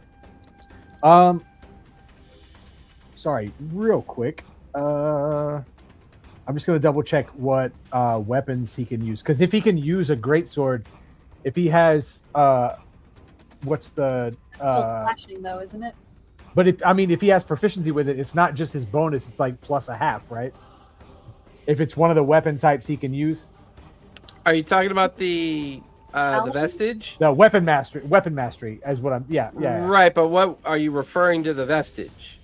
Yeah, it's the Okay. like when he was attacking with the vestige. I'm asking if he had the weapon mastery for the sword. I'm trying to see if he had weapon mastery with the sword. Because if he did, I don't think he does. I think he has it with the because I don't think he's ever used the sword. Yeah, he doesn't. Yeah, he doesn't. I was running through double because I thought it would give him like 2 more, like 1.5 proficiency bonus on his attack, not just the All right. Anyway, yeah, Radiant War Pick with his second attack. Go for it. Is that still with advantage? It's the same. No, because that was just the initial jumping off, and that missed. So now he's straight melee. Nope, that's gonna miss. That was a 4. Yeah. I think he has 1 AP left. Yeah, 1 AP left. Because he gets 2 attacks per AP. So, with his 1 AP, what are his?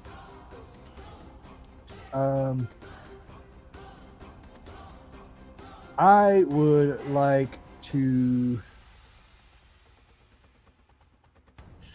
Sorry, I'm trying to look at his spells real quick. Well, he doesn't have enough AP for spells. Yeah, but sorry, his features. Gotcha. I don't think I have anything that's gonna. I don't think he has anything that I can. I mean, he's got Channel Divinity, but it's. Yeah. Okay. Well, let's Channel Infinity. Channel Infinity. Channel Divinity. I was reading. I'm reading. I'm reading Inflict Wounds, and I said Channel Infinity because I saw Inflict, and So Channel Divinity, his Thunderous Screech thing, but it's Inflict Wounds. Okay. What is the okay? It's a con 17. That is a 12 plus 11 is a 23. Okay. So yeah, it's 2d10. There's 1. There's 2. So he takes 8 points of necrotic damage. Okay. Oh, this is when you discover he is immune to necrotic Yeah. damage. Oh man. No Makes worries. sense because he inflicts. Now we know necrotic it. damage. Yep, but now we know it. Mhm. So, okay, so that's it on Professor's turn. On the bright Okay. side, though, Professor has Sentinel, so if he tries to run away and Professor can hit him, he's stuck. Nice. Certainly try. Thorn, you're up with Cora on deck. So I'm going to stand up, or well, vertical myself because I'm floating still, and then I will use the dash action, but it's because I'm a rogue. I can use it as a bonus action, so It's still 1 AP to use it. What? It's still when I pay to use it on top of moving, or is it added to my movement already? So Like, we'd because it's already determined that anytime you use an AP to dash, it's twice movement. So you move twice your speed. Okay, so so then I'll so should I declare dash before I get up? Then that way I get the full double Sure. movement. Okay, Yeah. All right, then I'll do that, and so that means I have Technically you have my spend 1 full AP to movement. dash, and you still have 3 AP left once you get to where you want to get. right. So I've got 30 feet of movement then, and to get Well, up. no, on you're the- dashing, so it's 60. But I got up, so that was 30 feet to get up. So I have, you know what I mean? Yeah, that's fair. Yeah, so it's still because it was half my movement. Yeah. Okay, but I'm over him. I can see him now. You're on the edge of the veranda, or do you want to continue flying out above Just to him? the edge of the veranda where I can see him because I'm still Okay. above him, right? Okay. Yep. And I'm going to shoot at him this time, hopefully trying to mark him as a hex, if I can get to it, if I get Sure. the hit. But yeah, Go for it. so advantage because I'm above him, right? Correct. Did you get it? I did a 20 and a 7. Oh, So nice. all right, And is he rolling concentration saves on banishment as he's been getting hit? He hasn't taken damage he yet. hadn't gotten hit yet. Oh, okay, fair. As soon as he does, he'll have to I'll start making saves. So that was a nat 20. Okay. We already know that a nat 20 with your rifle does 42 piercing 42 piercing and 4 psychic. 4 psychic. Yep. And So that's 21 piercing and 4 psychic. Yep. Okay. Plus 11, 22 plus or 26 more piercing, so 13 So more 13. piercing. Yeah. So that is And 2 more psychic. 36. So And he's 2 more got psychic. he's got to 36 plus 6 is 42. He's got to roll a 21 or higher to maintain concentration. And I will hex him for Constitution. Yeah. He doesn't get Because- a save on hex. That just he gets hexed, right? It's an extra on the attack. Yeah, I have to That's use right. I have to use an AP as a bonus action part of my attack. So now he has That means he has on con- disadvantage, right? which is Okay. So he concentration. normally gets advantage on all saving throws. So now he's got regular saving throw. Yep. Oof. He's got a plus 11. Yep. That is a 14 plus 11 is a Come on. 25. Holy shit. I'm keeping this Kraken dice out. Oh, Billy Baroo. And Billy the- Baroo. Billy Baroo. I'm gonna have to rub myself all over it. You're cracking my jinx. the necrotic damage And though it jinxed doesn't them. affect him, so I'm not worried about the necrotic damage side of it as Correct. much as I'm worried about Yep. the effect. Second shot. Double threes. Ooh! That's gambler's luck. Yeah, that's crit. Oh my gosh. Okay, so 42 again. No, because it's I don't get sneak attack on this one. Correct. I only get to use sneak attack once. So Correct. that's 24 then, because it's 2d12. So that's halved to 12 plus your 4 modifier is a 16. Roll your psychic Plus- damage and your regular dice again. Psychic damage is only once per shot too. Okay. Once per turn. Plus 16 on top of that. So So which is 8 rather. Sorry, 8 more piercing. Okay. So 24, 12. He'll take 12 points of piercing, which means he's just got to roll a 10 or higher. But he's hexed, so these are regular rolls. He's got to roll a 1 or higher than a 1. Yeah. Huh? He has a plus 11 to his Constitution, right? Yeah. So that's 17 plus 11 is a 28. So he'll maintain concentration. Yeah. Okay. Oh my god, that food is so distracting. I have 1 AP left. Mostly because I haven't had a sense of smell in like a month. Oh. Because of allergies. Do you have 1 AP left? Well, on that attack, I would like to mark him also as a favored foe. Okay. Hex and favored foe. Yep.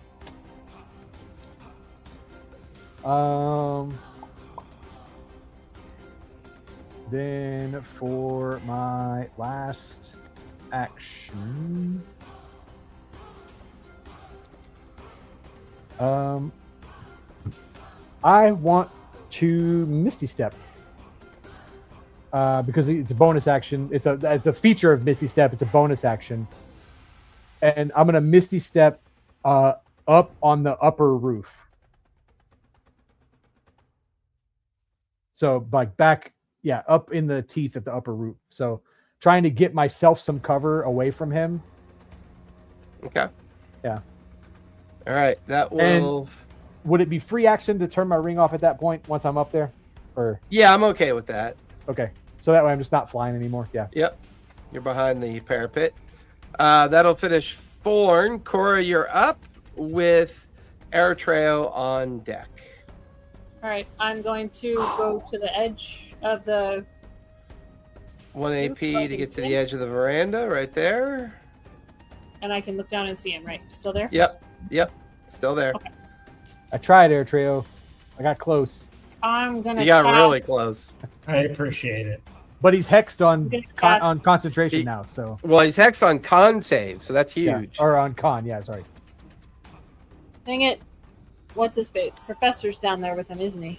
Yes. Professor's in base. Fendon is about 15 feet off to his left. Okay. I want to move to the corner instead of the edge right there. I want to move to the corner. This corner or this corner? Yeah, that one. Where the brazier is? Okay. Yeah. And I want to cast Storm Stallion, but I want to cast it in a way that it's not going to hit the professor. That's a cool sound. So choose a 5-foot cube space that you can see within range to 60 Put it feet. right behind him. Yeah, you could hit him without hitting the professor. It can go down the stairs and it can hit him, I think, without hitting the professor. So you casting it on the stairs and then it'll move into him? Is that what you're doing? Yes. Yes. Okay. Go ahead and give me a spell casting roll. Okay. Spell casting roll. It is a 4th level spell. And it's one I have prepared. I got... What's the spell? I got a 28 because I rolled a 20. All I right. don't think it matters if it's a 20. So he appears on the stairs and then he charges into... Yeah, it's a to hit spell. Okay. Oh, I didn't realize it was a to hit spell. So I guess I have to roll again. I'm Yep, not gonna you gotta get roll a another hit. 20. I'm not going to get another 20. I'm not going to get another 20. I got a 16 plus 8. 24. 24. That's That just hits. barely going to miss. His armor class is a 25. It's 25. Yeah. Yeah. Does the stallion stay in play or does it go away? No, I think it goes away. Okay. Hold on. Oh. Okay, I'm so confused. Read the spell. Okay. Choose a 5-foot cube space that you can see within range. A medium elemental stallion appears in that space out of a twisting gust of wind and charges in a direction you choose in a straight line up to 60 feet long. If the stallion appears in a space occupied by a creature that is medium or smaller, that creature must succeed on a dexterity saving throw or be carried along with the stallion as it moves. A creature can choose to fail the saving throw. Each creature in the stallion's path, excluding the creature it's carrying, if any, must make a dexterity saving throw, taking 68 bludgeoning damage on a failed save or half as much damage on a successful one. The stallion then vanishes. But I don't understand why it has a hit. Yeah, it shouldn't. It sounds like you summon a stallion that comes out of a gust of wind, charges into a target you can see, and has a dex saving throw. And then uses a it dex saving saving throw. Where it says hit/DC, it says +8. It doesn't say dex. What's that from? It should say Iwo Jima's Tale of the Tall Grasses. Tale from the Tall Grasses. Interesting. So he has to do a dex save. Yeah, that makes more sense. Yeah. That is a 5 and a 7. So that is 7 plus 2 is a 9. That is going to fail. So that's 68. So yeah, 68 bludgeoning damage. So roll the damage first. And then he's carried away with the stallion, correct? Oh no, I'd rolled 8d8. I think it's just trampled. What? Oh my god, you are so confusing me right now. I thought you read the spell and it carries people with them. I thought because a space occupied by a creature that is medium or smaller. That creature must succeed on a dexterity saving throw or be carried along with the stallion. Right. So if he's medium, he's considered medium. So he comes from a gust of wind, hits Breas because Breas failed his dexterity saving throw. He takes damage, but I didn't want it to carry him with, so I don't have to put it 5 feet next to him or within 5 feet of him. Can Professor, if it's trying to carry him away, could Professor opportunity attack him? No, you can't do opportunity attacks on forced movement. I don't want it to carry him away. It says each creature in the stallion's path must make a dexterity saving throw, taking 68 bludgeoning damage. But it also I didn't want it to carry him away. Yeah, but I don't know if you can. Does it give you an option to not carry him away? Choose a 5-foot cube space that you can see within range. It's only if it's within 5 feet of him that it then potentially carries him away. I didn't want it to carry him away. So I'd put it 10 feet away from him. And then it's not within 5 feet of him when it starts. So it doesn't carry him away. Well, so I have a choice. Gotcha. Because the spell says if it's in the place where they are, they're carried away by it. Otherwise, it just crashes into it. Otherwise, it just takes the bludgeoning damage. Gotcha. Yes. Okay. Yeah. That makes sense. In the path does a dex save, So, like, the perfect use of this spell is, like, you're trying to save someone and carry them away and do damage to other people. To whoever is beating them up. Gotcha. Yes. All right. Go ahead and roll bludgeoning damage. I'm going to go out there. I'm going to eat Stephanie's food. Okay. 41. 41 points of bludgeoning halved to 20 because he is resistant. That means he needs to make a concentration save. That is going to be 14 plus 11 is 25. So Eritrea is still banished. I believe you have 1 AP left. That was 2. 1 to move, 2 to do the spell. 1 so left. I'm left. Going to shoot him with my bow. Go for it. You have advantage because you have height. And then he'll get sap, I think, if I hit him. No, slow. He'll get slow if I hit him. Yep, he gets slow if you hit him. Yes. Okay. I have advantage with height? Correct. Okay. Oh, I rolled 2 14s. That is a critical hit. That's Gambler's Luck. Nice. So go ahead and max your damage and roll them again. 1d8. So that's 8. And his speed is reduced by 10, I believe, correct? I think so. So 8 plus 6. 14 points of piercing, half to 7. 8 plus 8 is 16. Okay. Plus 6. So 22. So half of 22 is 11. Natural ones automatically fail. That is 8 plus 11 is 19. So he will still be concentrating. I believe you get 2 attacks, though, right? Oh, yeah, I do. I totally spaced. The number of times I give away attacks. 19. Oh man, I rolled a 19 and an 18. So close.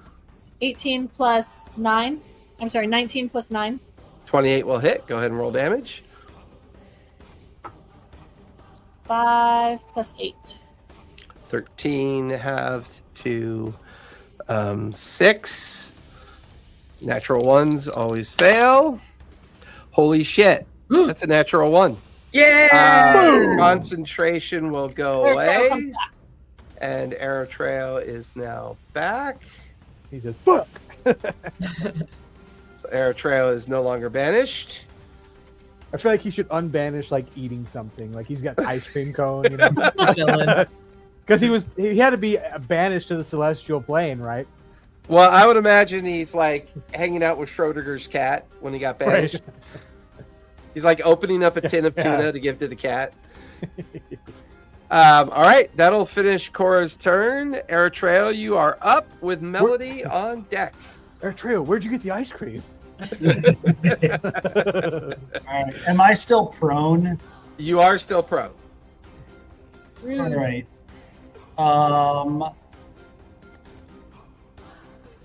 Melody. Yes. How have you taken much damage? Yeah, I'm at about half health, Okay. but I'm also slowed, so I don't think I'm getting anywhere near this dude. Well, if I put Don't you have super jumpy legs? place, I can put the Super Here. jumpy legs. of mass cure wounds. So it's a 60-foot range. And That will get 5, 10, 15, 20, 25, 30, 35, 40, 45. That'll get everybody 5, 10, 15, 20, 25, 30, 35, 40, 40. Yeah, that'll get everybody from where you are. sweet. Let's do it. Love Because Ford is the only one at the edge of your range. He's 60 feet away. 10 plus 9, that succeeds. Yep.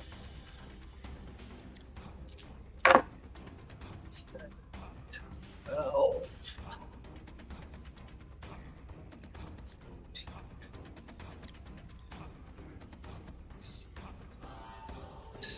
That is good.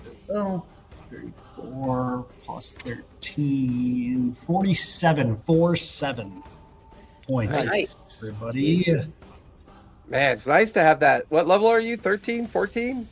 13, just having those level 7 spells. Level 13 healers, baby. Woo! Taking on level 20 paladin. You're still I'm chunking out the heals. back to half health. I missed that. How much was it? 47. 47. Thank you. I am back all the way up. All right.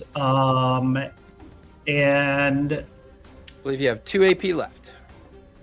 yeah, I'm going to try to hold him again. Okay. Full person. Do you have to be able to see him? Oh, good question. Humanoid you can see within range. Yeah, he's currently not in your line of Yeah, sight. he's- You'd have to go to the edge of the veranda to be able to see him. Yeah. Which Don't like, cluster. use- Just a hint Cause- from Foreign up at the high area. What did you say? I said, don't not- cluster. Well, let me try to just because there's a bunch of people down by him, right? Jalbatros is in base. Fendon's within 15 feet. Cora's on the edge of the veranda, 25 feet up, above. Melody's right next to you, and Forn has gone up to like the book repository tower up above. Yep. Foreign's trying to John Wilkes Booth this guy. I mean, I wanted to do this spell like, 3 or 4 weeks ago, but What's the spell? Meteor storm. There Or was firestorm. do Firestorm. Yeah. firestorm. Professor can take it. Fendon can take it. Well, I mean, I can arrange the cubes however I want. True. They're 10-foot cubes.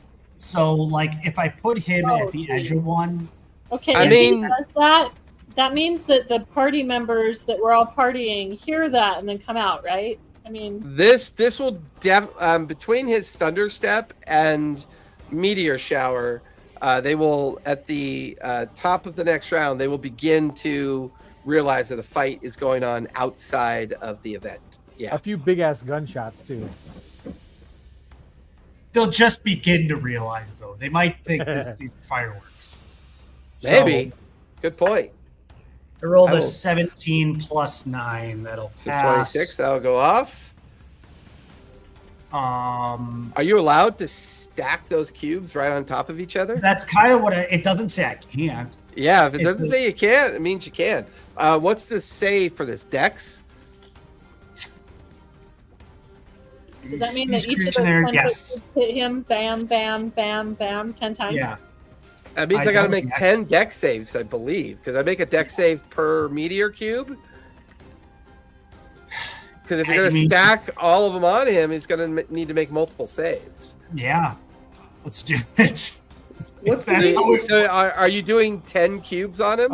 It does say each cube must be contiguous with at least one other cube. Well, I mean, they will be. They'll be on top of each other. They'll be very contiguous with each other. What's the spell called? Firestorm. Firestorm. Oh man, this is going to be a deal breaker for sure. He doesn't have any anti-fire anything, so he'll take full damage. All right. And he's not big on dex, so that's a good call. A Just storm had of to fire decide. appears within range. He's definitely within 150 feet. The area of the storm consists of up to 10-foot cubes, which you arrange as you like. Each cube must be contiguous with at least one other cube. Yeah, I mean, you're essentially going to be stacking it on him. Yeah. But that's still 7d10, right? Yeah, each creature in the area makes a dexterity saving throw. So it's not that he has to make a dex save per cube. No, I think it's just one time. I mean, Yeah, I I would think- love it if I could roll So is it 70 70d10? So yeah, so 70 No. 10. So basically what he's doing is he's creating a firestorm right above Breas, and And the he has- firestorm just comes crashing down into Breas. And you can place it like right behind him and stacked behind him. That way Professor Jabatros could avoid the damage. So dex save. Oh my god, I rolled double threes. That's going to be a fail. So 3 plus 2 is a 5. Nice. Go ahead and roll 70-10 fire damage. With Your advantage. damage, Not like being advantaged. Can I have advantage on my damage rolls? You roll every. Well, I think there's a fighter class that can expend dice to do that, right? Like fighters can expend. Oh, well, so- re-roll your damage. Yeah. Roll Yeah, one. you could re-roll ones or whatever. 42 points. Nice. Not He the is worst, now not the worst, but not the he is now very bloodied. He has only 25% of his health left. That will finish Eritreo's turn. Melody, you are up with Oh. Breas up at the top of the third round. Firestorm makes him on fire too. Yes, he is currently on fire. All right. Well, I'm going to try Relathim's Psychic Lance one more time. Do you have to be able to see him? I do not have to be able to see him. He just has to be Awesome. within 120 feet. Let He me is roll. You Make, just have definitely to, like- within 120 feet. Yeah, I think you like just have to say his name basically. is yeah, what I the just spell have says, to something like whisper that. his name. Okay, let's see. Breas, you bastard. All right, and I Traitor. do the spell roll. Okay, that's an intelligence save, right? Yes, of 18. Oh, I'm really sorry. That's a natural 20. Come on, and I Sorry. can't silvery barbs because I can't see him. Correct. I'm gonna, with my last AP, I will message Fern if she's within 120 feet of me right now. Ooh. And I'll message Fern and say, Reyes has a sphere. He wants to set off It's a disc. to harm us. Please, we need help. Come out immediately. Like, I'll communicate where they are. Yeah, you get this like drunken giggle in response. Because you're friendly with her and she likes you because of your Fey heritage, give me persuasion with advantage. Okay. All right. Okay, that is a 31. 31. Fern gives you kind of like a drunken giggle and then kind of like, Reyes is what? And there's almost like you get the feeling that she pauses to like look out the window and she'll see that Reyes is on fire and she just says, okay, we're coming. All right. That's my turn. Okay, I'll finish your turn. So, top of the third round, all of the heroes inside will come out at the end of this round. So, with that in mind, Brace is up with Fendon on deck. Let's see. Beginning of Brace's turn. Oh wait, I do still get to roll some damage. I do still get to roll some damage on him for the psychic. Yes, yeah, because he'll take half damage. Yeah, sorry about that. I forgot. Okay. No worries.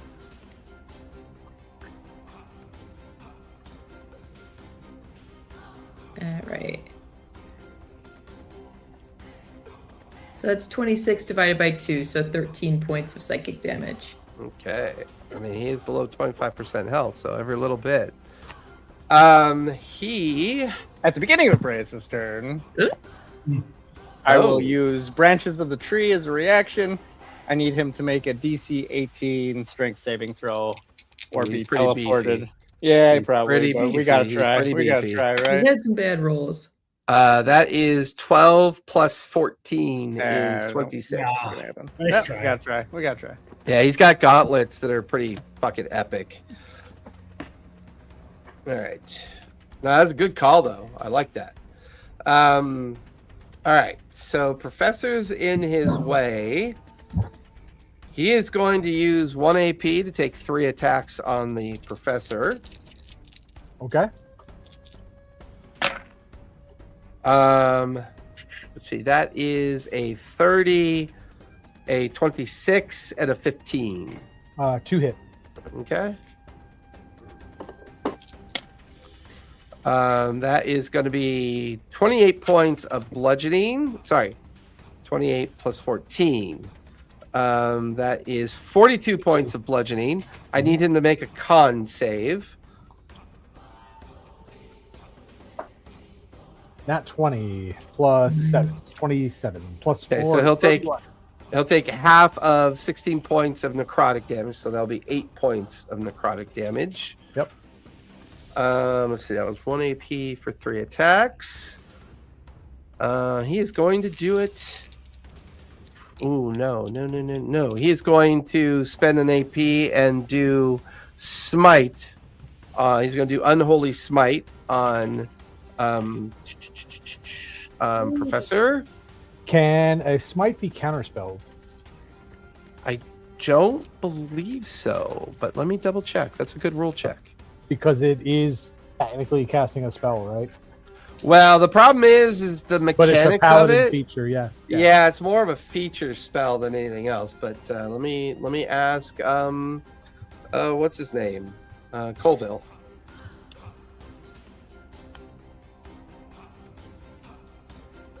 It comes right at the top of Colville's Q&A. I don't think you can.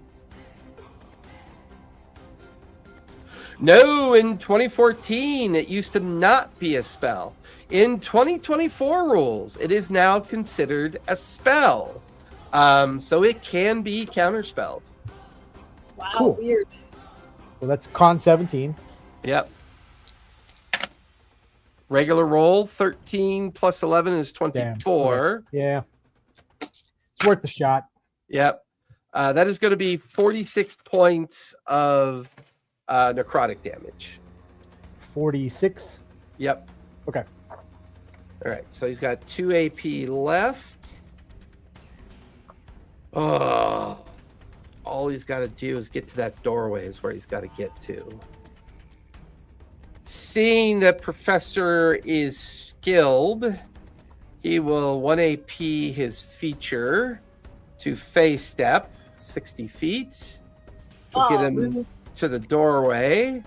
He's then going to use 1 AP to lay on hands and give himself 100 hit points. Oh. You can lay on hands for 100? Well, that's his max pool is 100 hit points. He is then going to use his final charge on his belt for action surge. Wait, how many AP is that? He's already like. Well, action surge is not an AP. Yeah, action surge is not an AP though. Is the problem. So he now has 4 more AP. He is going to literally run right past Fern and the others. You hear him yell, "They're trying to kill me. I didn't do anything." So, you know, imagine it in Sam Riegel's voice. Uh-huh. I don't know why they're chasing me. I mean, I offered them some weed and they attacked me. They must be very uptight. So that's 1 AP to run in. I'm going to make it 1 AP for persuasion and then 2 AP to activate the disc. All right. There will be a sudden flare of light from down below, which is going to automatically drop us out of initiative. Why is that doing that? There we go. Let me fix this. Go back to the Crucible. And go change the war music. Back to, where are you?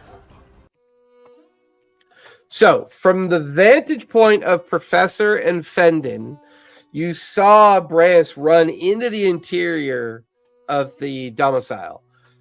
He yelled something like he was being attacked. He ran through the crowd. There was a sudden, like, yellowish red hue of light that flashed in the interior of the building. You guys hear nor recognize any other sound after that happens. Fendon will run, give chase. Okay, so then as you go running past Professor, you get to the open door and you're looking like into the interior of the structure. You can see a large pentagram like on the floor in the middle, and you can see like the smoking contrails where maybe people were standing at some point, but you see nobody inside. You don't even see Breas inside.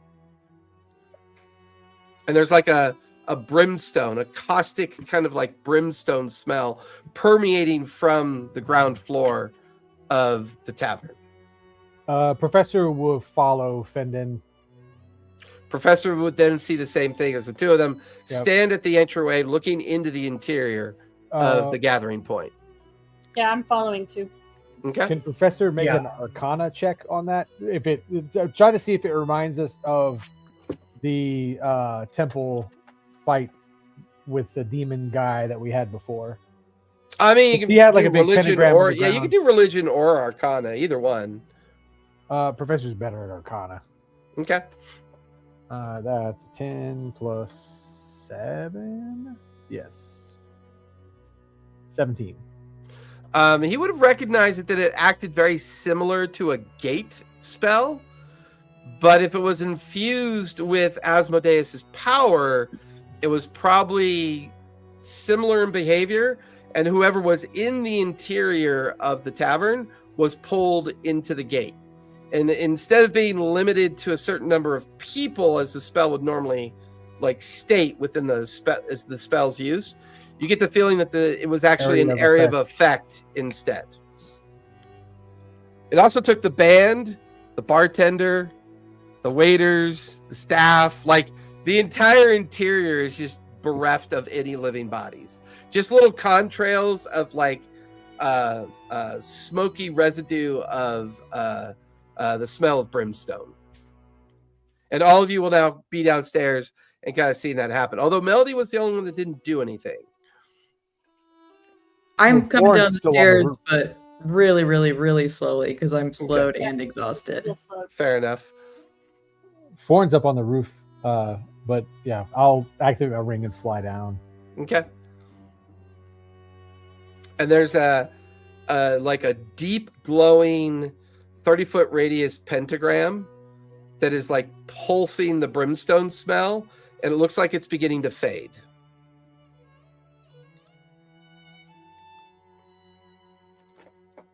Fenton's still raging and not so smart. So Fenton attempts to step in the pentagram. Yeah, you watch as Fenton like steps into the pentagram, which immediately kind of like begins to decompose and like come apart since the effect had concluded. Fenton, give me a wisdom save if you would, please. Yeah. 17. The best. 17. You feel your consciousness partially pulled into the affected area, but then your consciousness is automatically rejected back outwards as well. As you were being partially pulled in, you could see a hellscape like nothing you've ever seen before. You could also see cages of flame, a very, like, you would describe him as a rather androgynous but very beautiful looking person sitting on a throne wearing a crown of flames, and there was like this massive crowd of people like all around his throne room. It was like almost as if you were brought into the throne room but then kind of pushed back out, and then the pentagram will just kind of fizzle out and the smell of brimstone will begin to fade. This ain't good. I'm gonna Oh, you muted. I muted myself. While it was still there, I want to draw it, like sketch it out. Yeah, give me a performance check as you start to sketch it out. Not great. 13. I mean, you do a decent sketch. Okay. And it's disintegrating, right? Yeah, it's gone now. It just kind of turns to ash. No. You can see it kind of like flitting away, and the smell is slowly kind of fading as well. So he kidnapped everybody, or fed them to his demons. Born walks out into the center of the pentagram and like kneels down and like puts his fingers in the disintegrating stuff and stands up and turns around and looks at everybody. Put him in the pentagram's butthole. I think I know what we have to do now. I think I know what we have to do now. What? They were talking and they mentioned they were working with Scabatha. Yep. Let's kill Scabatha. Yes. I have a token that's tied to the tree. Professor, you got that fancy ass book that can plane shift us. Yes, but before we conclude that we're going to die at the Tree of Death, perhaps more research, more study than just simply stepping into the abyss, Fawn? I mean, nothing personal, while I appreciate everything that all those other heroes have done. It's always personal to Fawn. Well, yes. Between yes, Professor and yes, it Fawn, usually is. it's always It usually is. personal. I understand, but Fawn, you are quite a bumpkin from the country, so we need to slow our roll and think about what we're going to do here. I don't mind casting the spell from my book to get us there, but it is another plane of existence. It is a bit more challenging. I do need a tuning fork to something that's linked there. Or an object. That's why he pulled. Or an object. Yes. That's why he pulled the. That's why Fawn pulled the necklace, because the necklace is what teleported Tally there previously. But I don't know who Tally is. But I'm assuming you mean Katrina. There. Yeah. Katrina. Karina Beta. By the way, Fawn, when does your blur effect go away? I don't know which one of you to talk to. He they all kind of like merge together.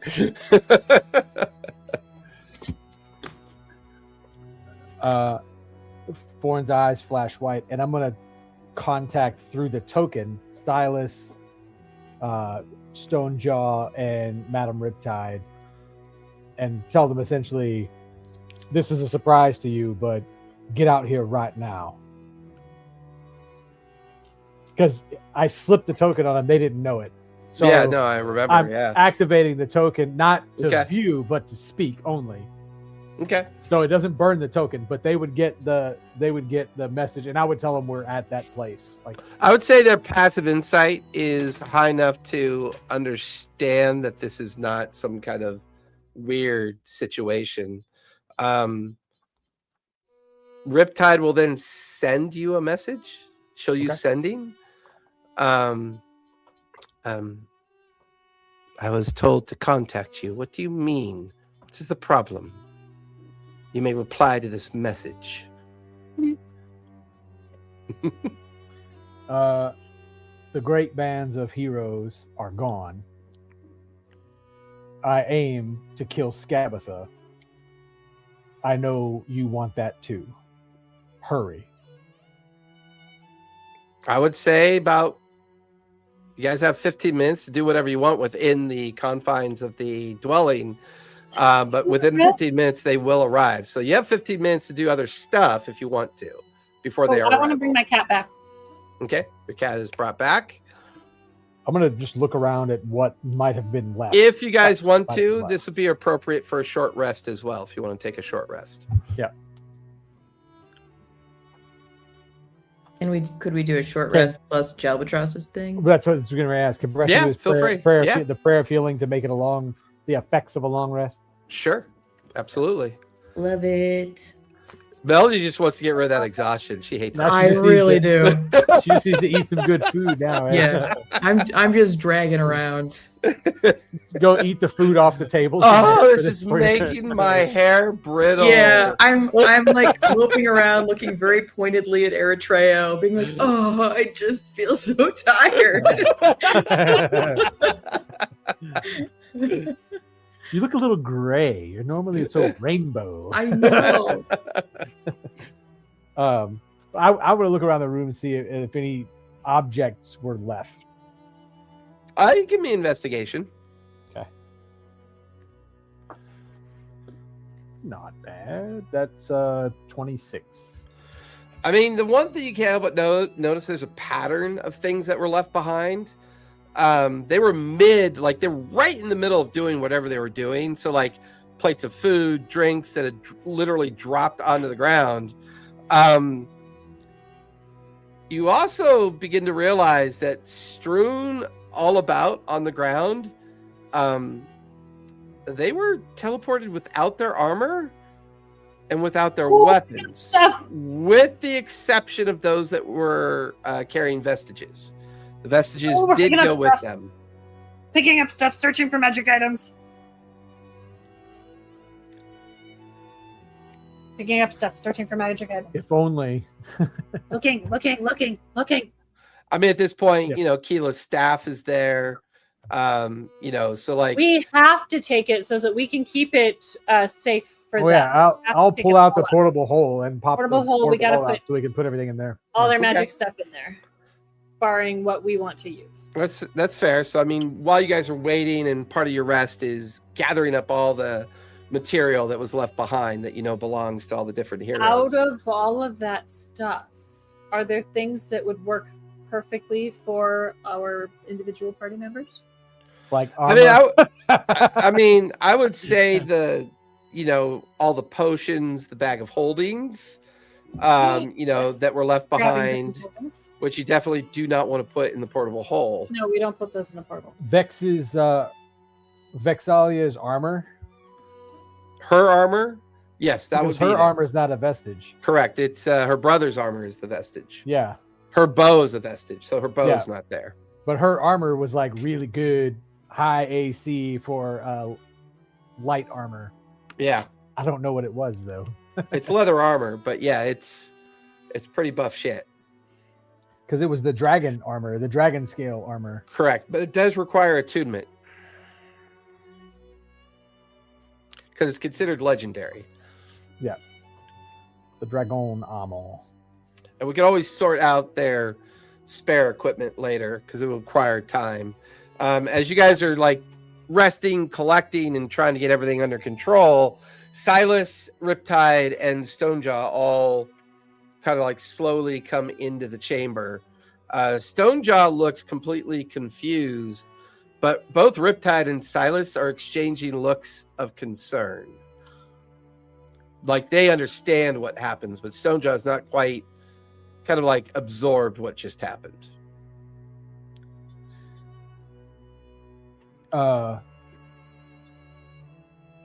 Look, I know you want to reform the Witchlight.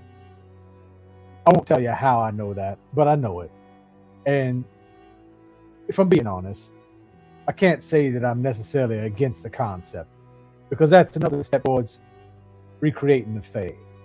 However, I know you need your friend, Shifty Shoe. What's his name? Shifty Shoeless? Did you just say Shifty Shoeless? Shifty. I said Shifty. The crap. It's in other notes. I had to look at my other notebook. I knew it was an S. Sook. Silent Sook. Silent Sook. Silent Sook. Silent Sook. I know you need Silent Sook to complete the trio, and I know Silent Sook is with Skabatha right now. That's all the things that I... Yeah, as you're saying this, the three of them exchange looks of concern. Foreign, you can give me persuasion. Yep. On this. That's I have a good persuasion. That's an 18. I have an 18. So they're gonna insight check you. I mean, I'll pull out the necklace of, I had the necklace out, the death tree, the tree. I think they're trying to understand why you spied on them, and trying to really kind of judge where you are, like where you are in what has happened. They're not sure if you guys are complicit in what happened, but they definitely show a bit of concern and caution that you seem to know bloody about their Fey heritage. I will. Well, so for the what happened, I'll run them through what Bryas did and how we tried to stop it, but what Bryas did. But in that conversation, also that they were speaking with Asmodeus, that he was working with Skabatha, who is in control of the Witchlight right now.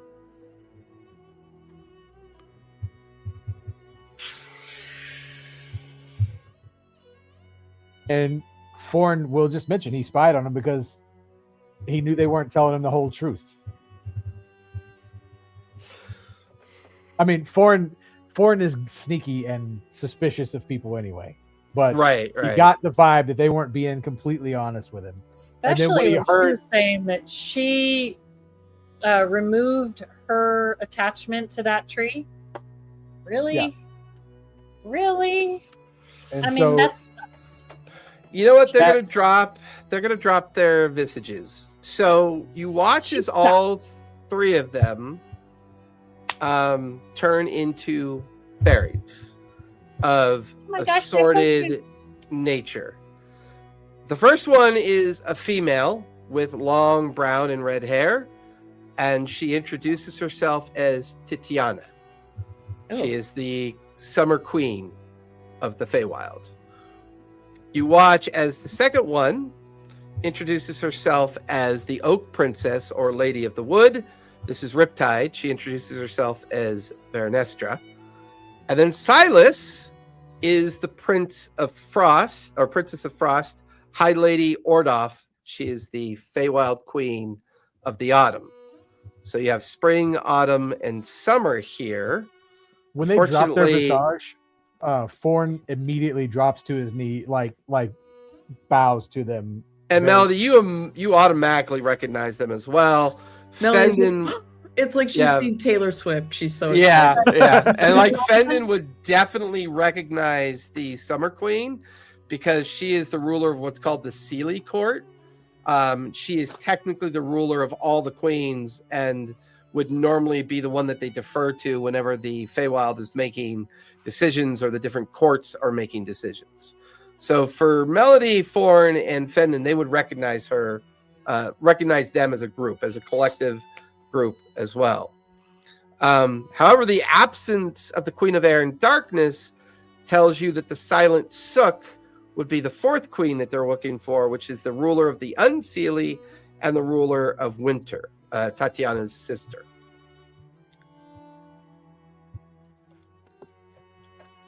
Oh my god. Forn is dumbfounded at this point. Like Forn thought they were hags. Outright, Forn just thought they were going to be hags in disguise. So seeing this, he's completely like, what the fuck? I would have felt if they were hags. I would have felt that. Like he's head bowed, like he's like doing the knight in service thing, like on one knee with his head bowed, like I'm so well, like, you would know that the fourth sister is a hag. She goes by the name of Segluan, or sometimes she's referred to as Mab or Mob or Maeve, depending on the condition of the Unseelie Court. The Unseelie Court was directly connected with the Shadowfell. So the Unseelie Court and Shadowfell were destroyed. Mm-hmm. So there's not really an Unseelie Court anymore, but that doesn't dissuade Mauve's relationship with her sister. You get the feeling that the four of them at some point collectively used this guise as a pirate's den and a pirate's smuggling point as a place to hide. This would be in alignment with the fact that the Iron Collective believes that Archfey and other Fey creatures of power are on the material plane. This would prove to the point of what they're looking for. You get the feeling that their power is mitigated, and they're currently in hiding. And whoever has the Silent Sook technically has Tatiana's sister. Tatiana will kind of hush the others into silence. She'll look and acknowledge Fenton, Forn, and Melody's kind of acknowledgement of them. I do not think you need to worry about... The court has not existed for some 10 years. The court does not exist. We have hid here for the last 10 years as a way to keep our secrets, as a way to make sure that if anyone does successfully try to bring back the Feywild, we can have ourselves appropriately positioned to help them. But we gave up on that cause many years ago. The Iron Collective believes that they can bring back the Feywild. We do not.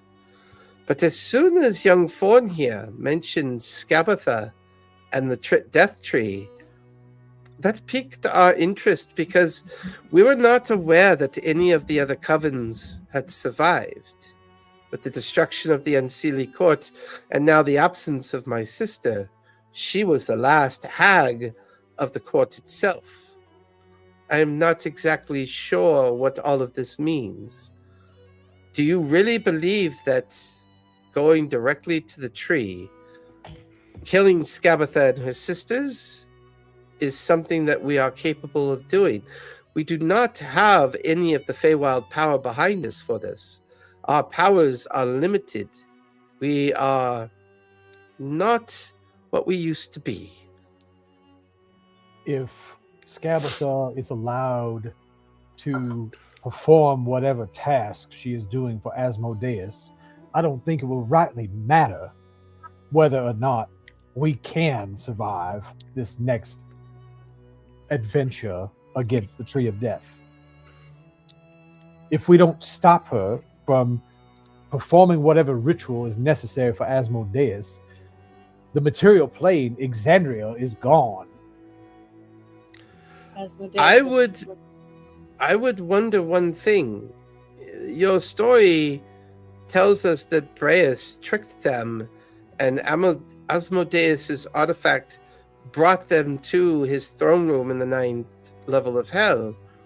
Does that not mean that Imogen and Predathos are now in the 9th level of hell? It would.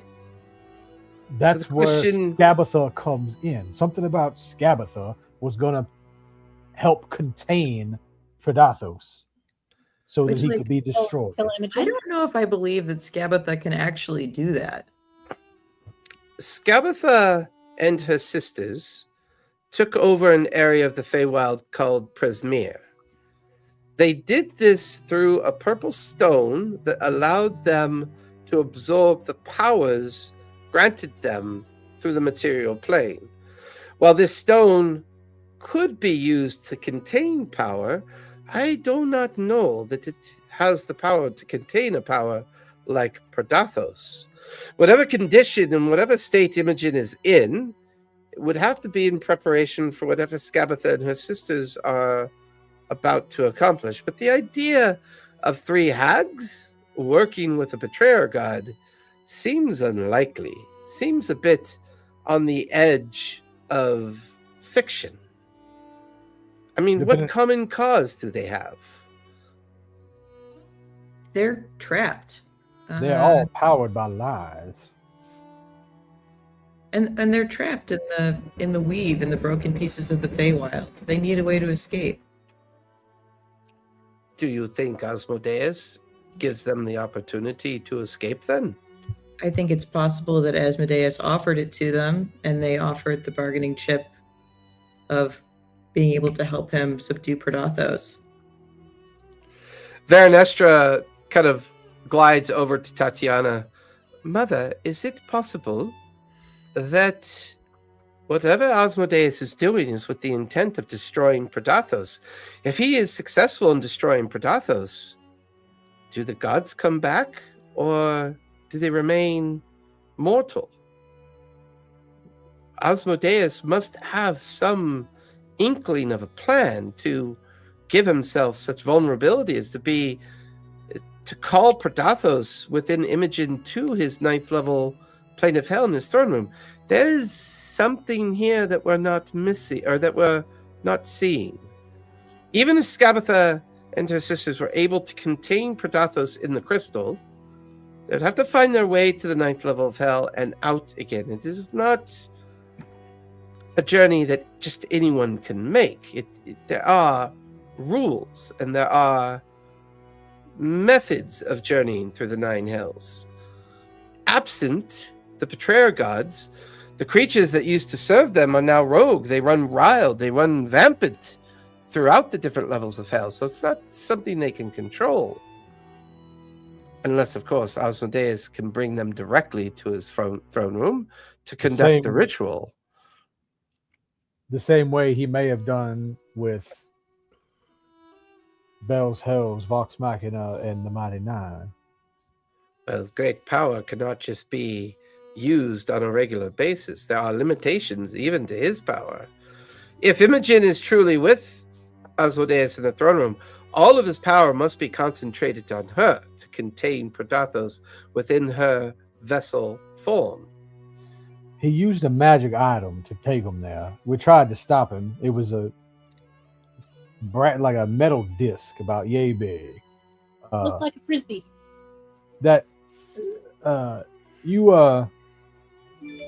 Cora, you got that drawing of the. I'll show them the drawing of the, as good as I could do drawing of this. Yeah. Or a gate spell, mass gate spell. Yeah. Yeah, High Lady Ordoff, the Princess of Autumn, she looks at the drawing and then kind of does that tongue clicking noise, like concern. And she looks at all of you, looks at the drawing. That is an article of power that Asmodeus would have used and taken from his crown. He would have expended a flame of power for this. That is not something that he can use again right away. It would take time. But his 8 other flames are active. We can assume at least one of them is being used to contain Imogen, leaving 7 active flames of power. But with all of Asmodeus' cunning and ability, there is...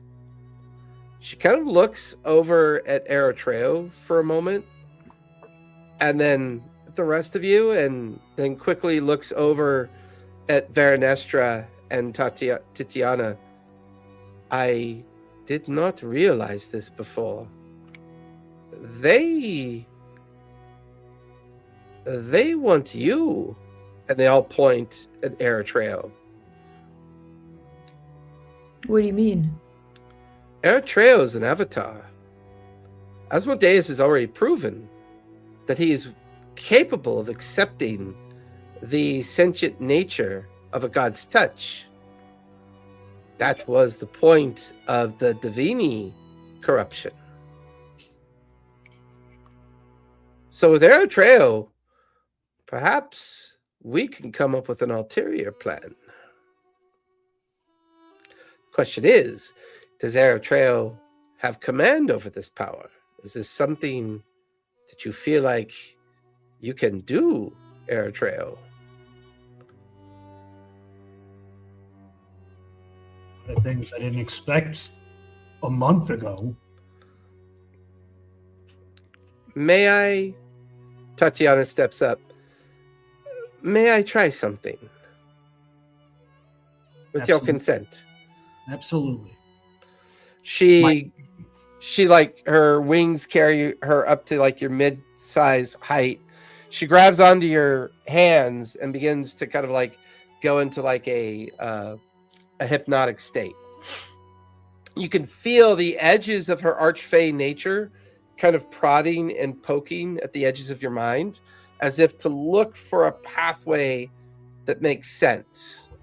She then has a visual representation of Alexion and your mother in a deep embrace.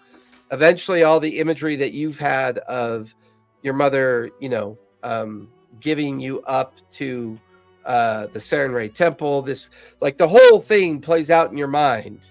And she kind of like then backs off of your memories. You do have the ability, but you are not yet exposed to the ability or its intent. I see no sign nor purpose given that someone has tried to use you as an avatar. I fear that any attempt to do so may cause harm. Saying that reminds Forn about when he cast Identify on Eritrea before, and there were multiple threads, like there were three, I think, threads coming out of him. So Forn's gonna come up and put his arm around Eritrea and cast Identify again and tell him we're in this together. And then you have that same experience. I rolled a nat 20 on that casting roll. Okay. Okay, you've been killing the 20s tonight. Tonight, yeah. Any other night, it's 1, 3. So we need someone to cast legend lore on Eritrea. Well, my question was going to be what direction are the threads going in? The problem was it was like there were threads coming off. Yeah, there were threads going. There were threads going everywhere.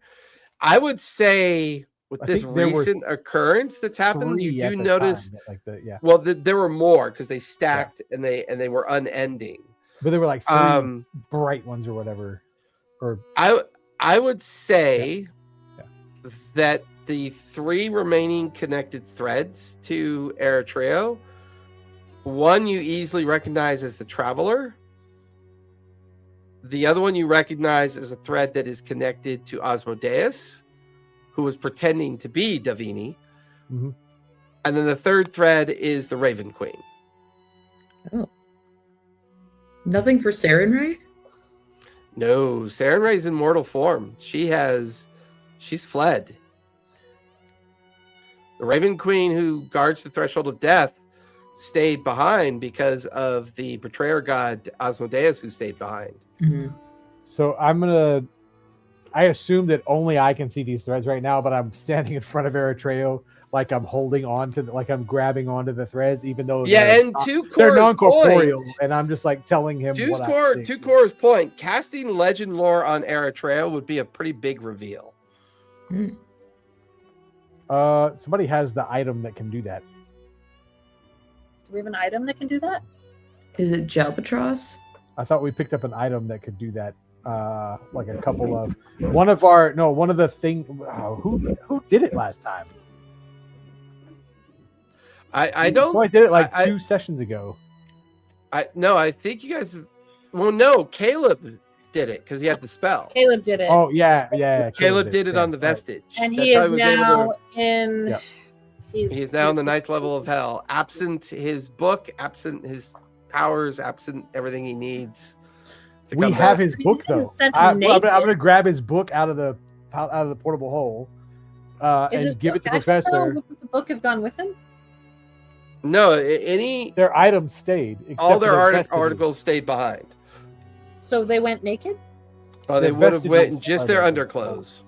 But I give Professor Caleb's spell book. Naked. Because I'm not an arcane guy. Yeah. And like, have Professor give me an Arcana check because he starts rifling through the spell book. Demons are kinky. They wanted him naked. They have underclothes on. They have regular clothes with them. That's a 16. 16? Oh, Baldur's Gate 3, they don't have underclothes. Well, Baldur's Gate 3 is softcore porn, so I don't want to hear it. Oh man, I gotta start playing. You get to pick a lot of characteristics of your character. Yes, you do. A lot. Pretty disturbing. I think that's part of the game I've actually played. Especially the love scene with the bear. I find the love scene with the bear very disturbing. You know, there's a song called "The Preacher and the Bear." Oh, I know. So if you have the right character talking to the bear. Unfortunately, Professor realizes that getting into Caleb's spellbook is pretty much impossible. It has the seal of the Cerberus Assembly on it, and only anyone wearing the seal of the Cerberus Assembly can open up the book.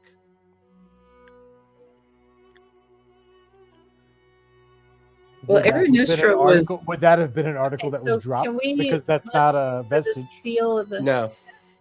Damn. It's not a vestige. Wouldn't it be in there? It's magic, wouldn't it?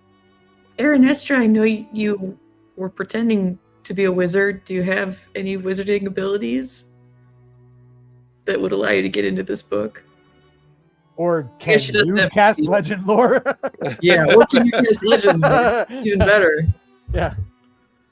Unfortunately, it's not the skill that I have. Because I just can't see Professor's spell list, his overall spell list, to even try to do a spell that he doesn't have prepared. This might, like, Tatiana looks over at Elenestra and her daughter, and this might be a good time to call the Traveler then. About that. Eritreo. Remember last time there were all of them threads connected to you. This time there's only 3. And I can verily identify them. The Raven Queen. And I'm like holding on to these invisible threads that no one can see. No one can see but you, yeah. The Raven Queen, Asmodeus. And I look at them when I hold the third one and say, the Traveler.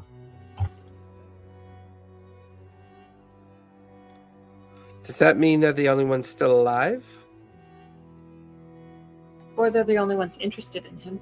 I think it means they're the only ones not in an avatar. Available to be a vessel, yeah. Yeah. So they're the only ones that have power. Well, we've come across him before. Artagan. Yeah. I thought he was in a body. Well, no, by the way, this also confirms something else. Was the false Artagnan. Right. So this confirms something else for you, Florin. Crimp is in avatar form. Yep. He does not show as a connected thread to Eritreo's avatar ability. Only archfey or gods that need or require an avatar form would show up in the threads, which is why you're only seeing Artagnan, the Raven Queen, and Asmodeus. Kind of, my memory has left things maybe on bad terms with Artagnan, but a little. It was rough. I would say I would describe it as like rough terms. Yeah. But maybe he's had time to cool off, and this does seem really important. We could blame Karina on that. Yeah, actually. I love it. Well, it's so true. We kicked her out after everything with you, Artagnan. My concern is more, if we bring Artagnan here, if we bring the Traveler here, what's to stop him from directly possessing you? He never tried before, and he must have known what Eritrea was. Well, most of the time, we weren't dealing with actually Artagnan. We were dealing with Bragsworth. But Bragsworth is Artagnan. No, we found out he was not. We met actual Artagnan later. It was like, that wasn't me. Yeah, that was a different archfey in avatar form, which is why his thread doesn't show. He was faking Artagnan. If we bring him here, how easy would it be for him to take me over? Well, Tatiana looks at you and goes, no one can willingly take you. Your power is unrevealed. If he were to cast legend lore on you, which I know he has the ability to do, that might reveal how the power works. But it would reveal it to him as well as you. And reveal it to everybody here. Plus, bringing in Artagnan means that we are making our final move. We are going to tell him everything, because it will be implied that he will not help unless he understands what is going on. He may be a god of chaos and jest, but he's clever. He is an archfey of extreme power. And if he has made the decision to not participate in any of this, he could decide that Eritrea would be a good vessel to hide in. He would also benefit from bringing the Fae back. Maybe. We all benefit from that. But we have to convince him not to take over this lovely, beautiful body. I blush. It's more about consciousness. It's more about consciousness than physicality, but sure. Oh, never mind. I unblush. Immediate unblush. What's the opposite of blush? Pale? Cringe? Yeah. Awkwardly sweat from your palms. That would be awkward. Now, do you also share the entire conversation with them in regards to overhearing Asmodeus and Breus talk? Yes. That entire conversation? Yeah, the whole conversation. That's why I was like, we need to go hit Skabatha right now, because... Well, I'm afraid we have one other concern, one other problem we must discuss. You mentioned that they discussed the use of something called the World Eater. Mm-hmm. Right. Yes. Allow me to show you what that is. You watch as Tatiana casts Major Illusion to like fill up the space with the illusion, which all of you are very familiar with what this creature is, as she shows you a creature that is known as a Tarrasque. That's that fucker that had the little guy on his head that we tried to one-shot. I know somebody who recognizes that guy. If Asmodeus is in control of the relic that will allow him to leverage and utilize the Tarrasque, known as the World Eater, there is a puzzle piece that we are missing. We know that Asmodeus, based on the conversation, is seeking control of his own kingdom, which he wants to make the material plane his own kingdom. The only thing in his way is Predathos. Neither Artagnan or the Raven Queen are a direct threat to Asmodeus. But once word gets out that Predathos is destroyed, we do not know if the gods will return or if they'll break their mortal forms and return to what they were before? That we do not know.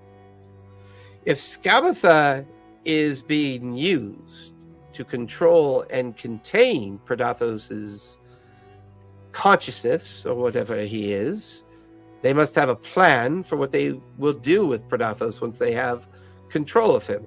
Asmodeus will then seek the material plane, collect his followers, and reign with a new kingdom on Exandria, uncontested. So how do we contest him? I don't want to get the world ended. It sounds like it's in Asmodeus' best interest for no one to know that Predathos is hidden away right now. Because that would be the only reason the gods would not have any incentive to return. I agree. I think if Skabatha and her sisters participate in the ceremony of containing Imogen's consciousness linked to Predathos, it is my belief he intends to kill Skabatha and his sisters and destroy their coven, leaving Imogen and Predathos trapped in the crystal. Wherever he sends that crystal, could be anywhere, could be any place of plenty of existence. Predathos would be trapped again. The sisters will have been dealt with, and Asmodeus becomes uncontested. Look, I remember I overheard y'all discussion about how the Witchlight tied the Fae and the Shadowfell together.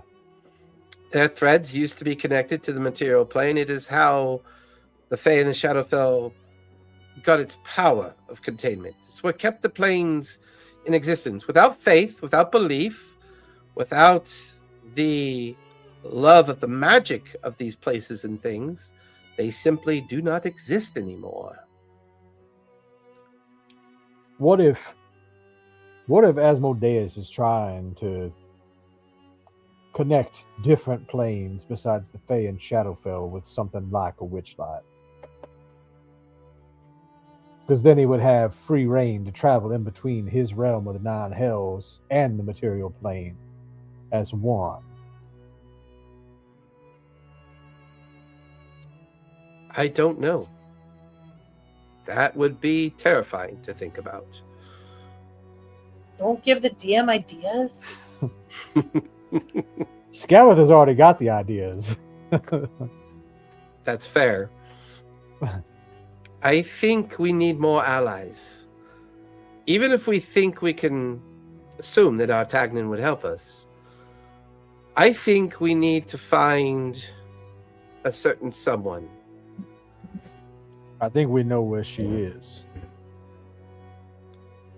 Where who is? If you're talking about Miss Corinna. No. I think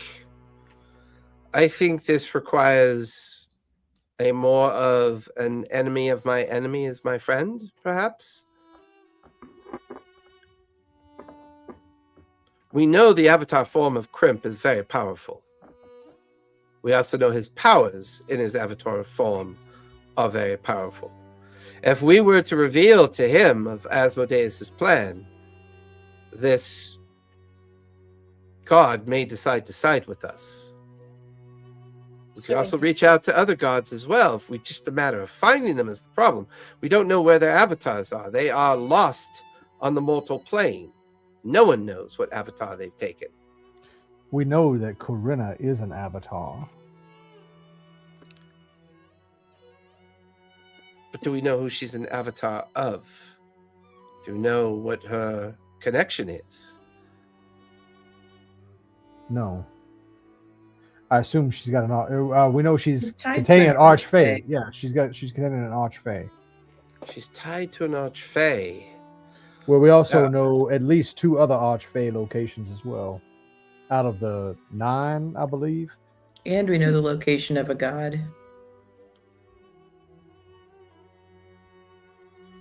So it's merely a matter of choosing. Do we gather more allies and then go after Skabatha? Do we go after Skabatha now in hopes that surprise is on our side? causing the failure of whatever Asmodeus is trying to do? Or do we risk tipping our hand? You think one of y'all could message that little feisty rain cloud gnome fella? I'm sorry. I was talking to Art to the. Oh, okay, yeah. The fakerage. I know like, they don't know who he is. Yeah, our guys know who he is. The freaking Storm. Stormlord. Or whatever. The Stormlord. Yeah. We left things on such good terms with him that I'm sure it'd be no problem. Well, I mean, I'm sure he won't care to learn that he can use his powers now. At least he's one of the good ones. Yeah, maybe. Allegedly. Yeah. All right. Message goes off. Ting. As Stormy, Trail called Stormy. All powerful Stormlord. You're in your debt.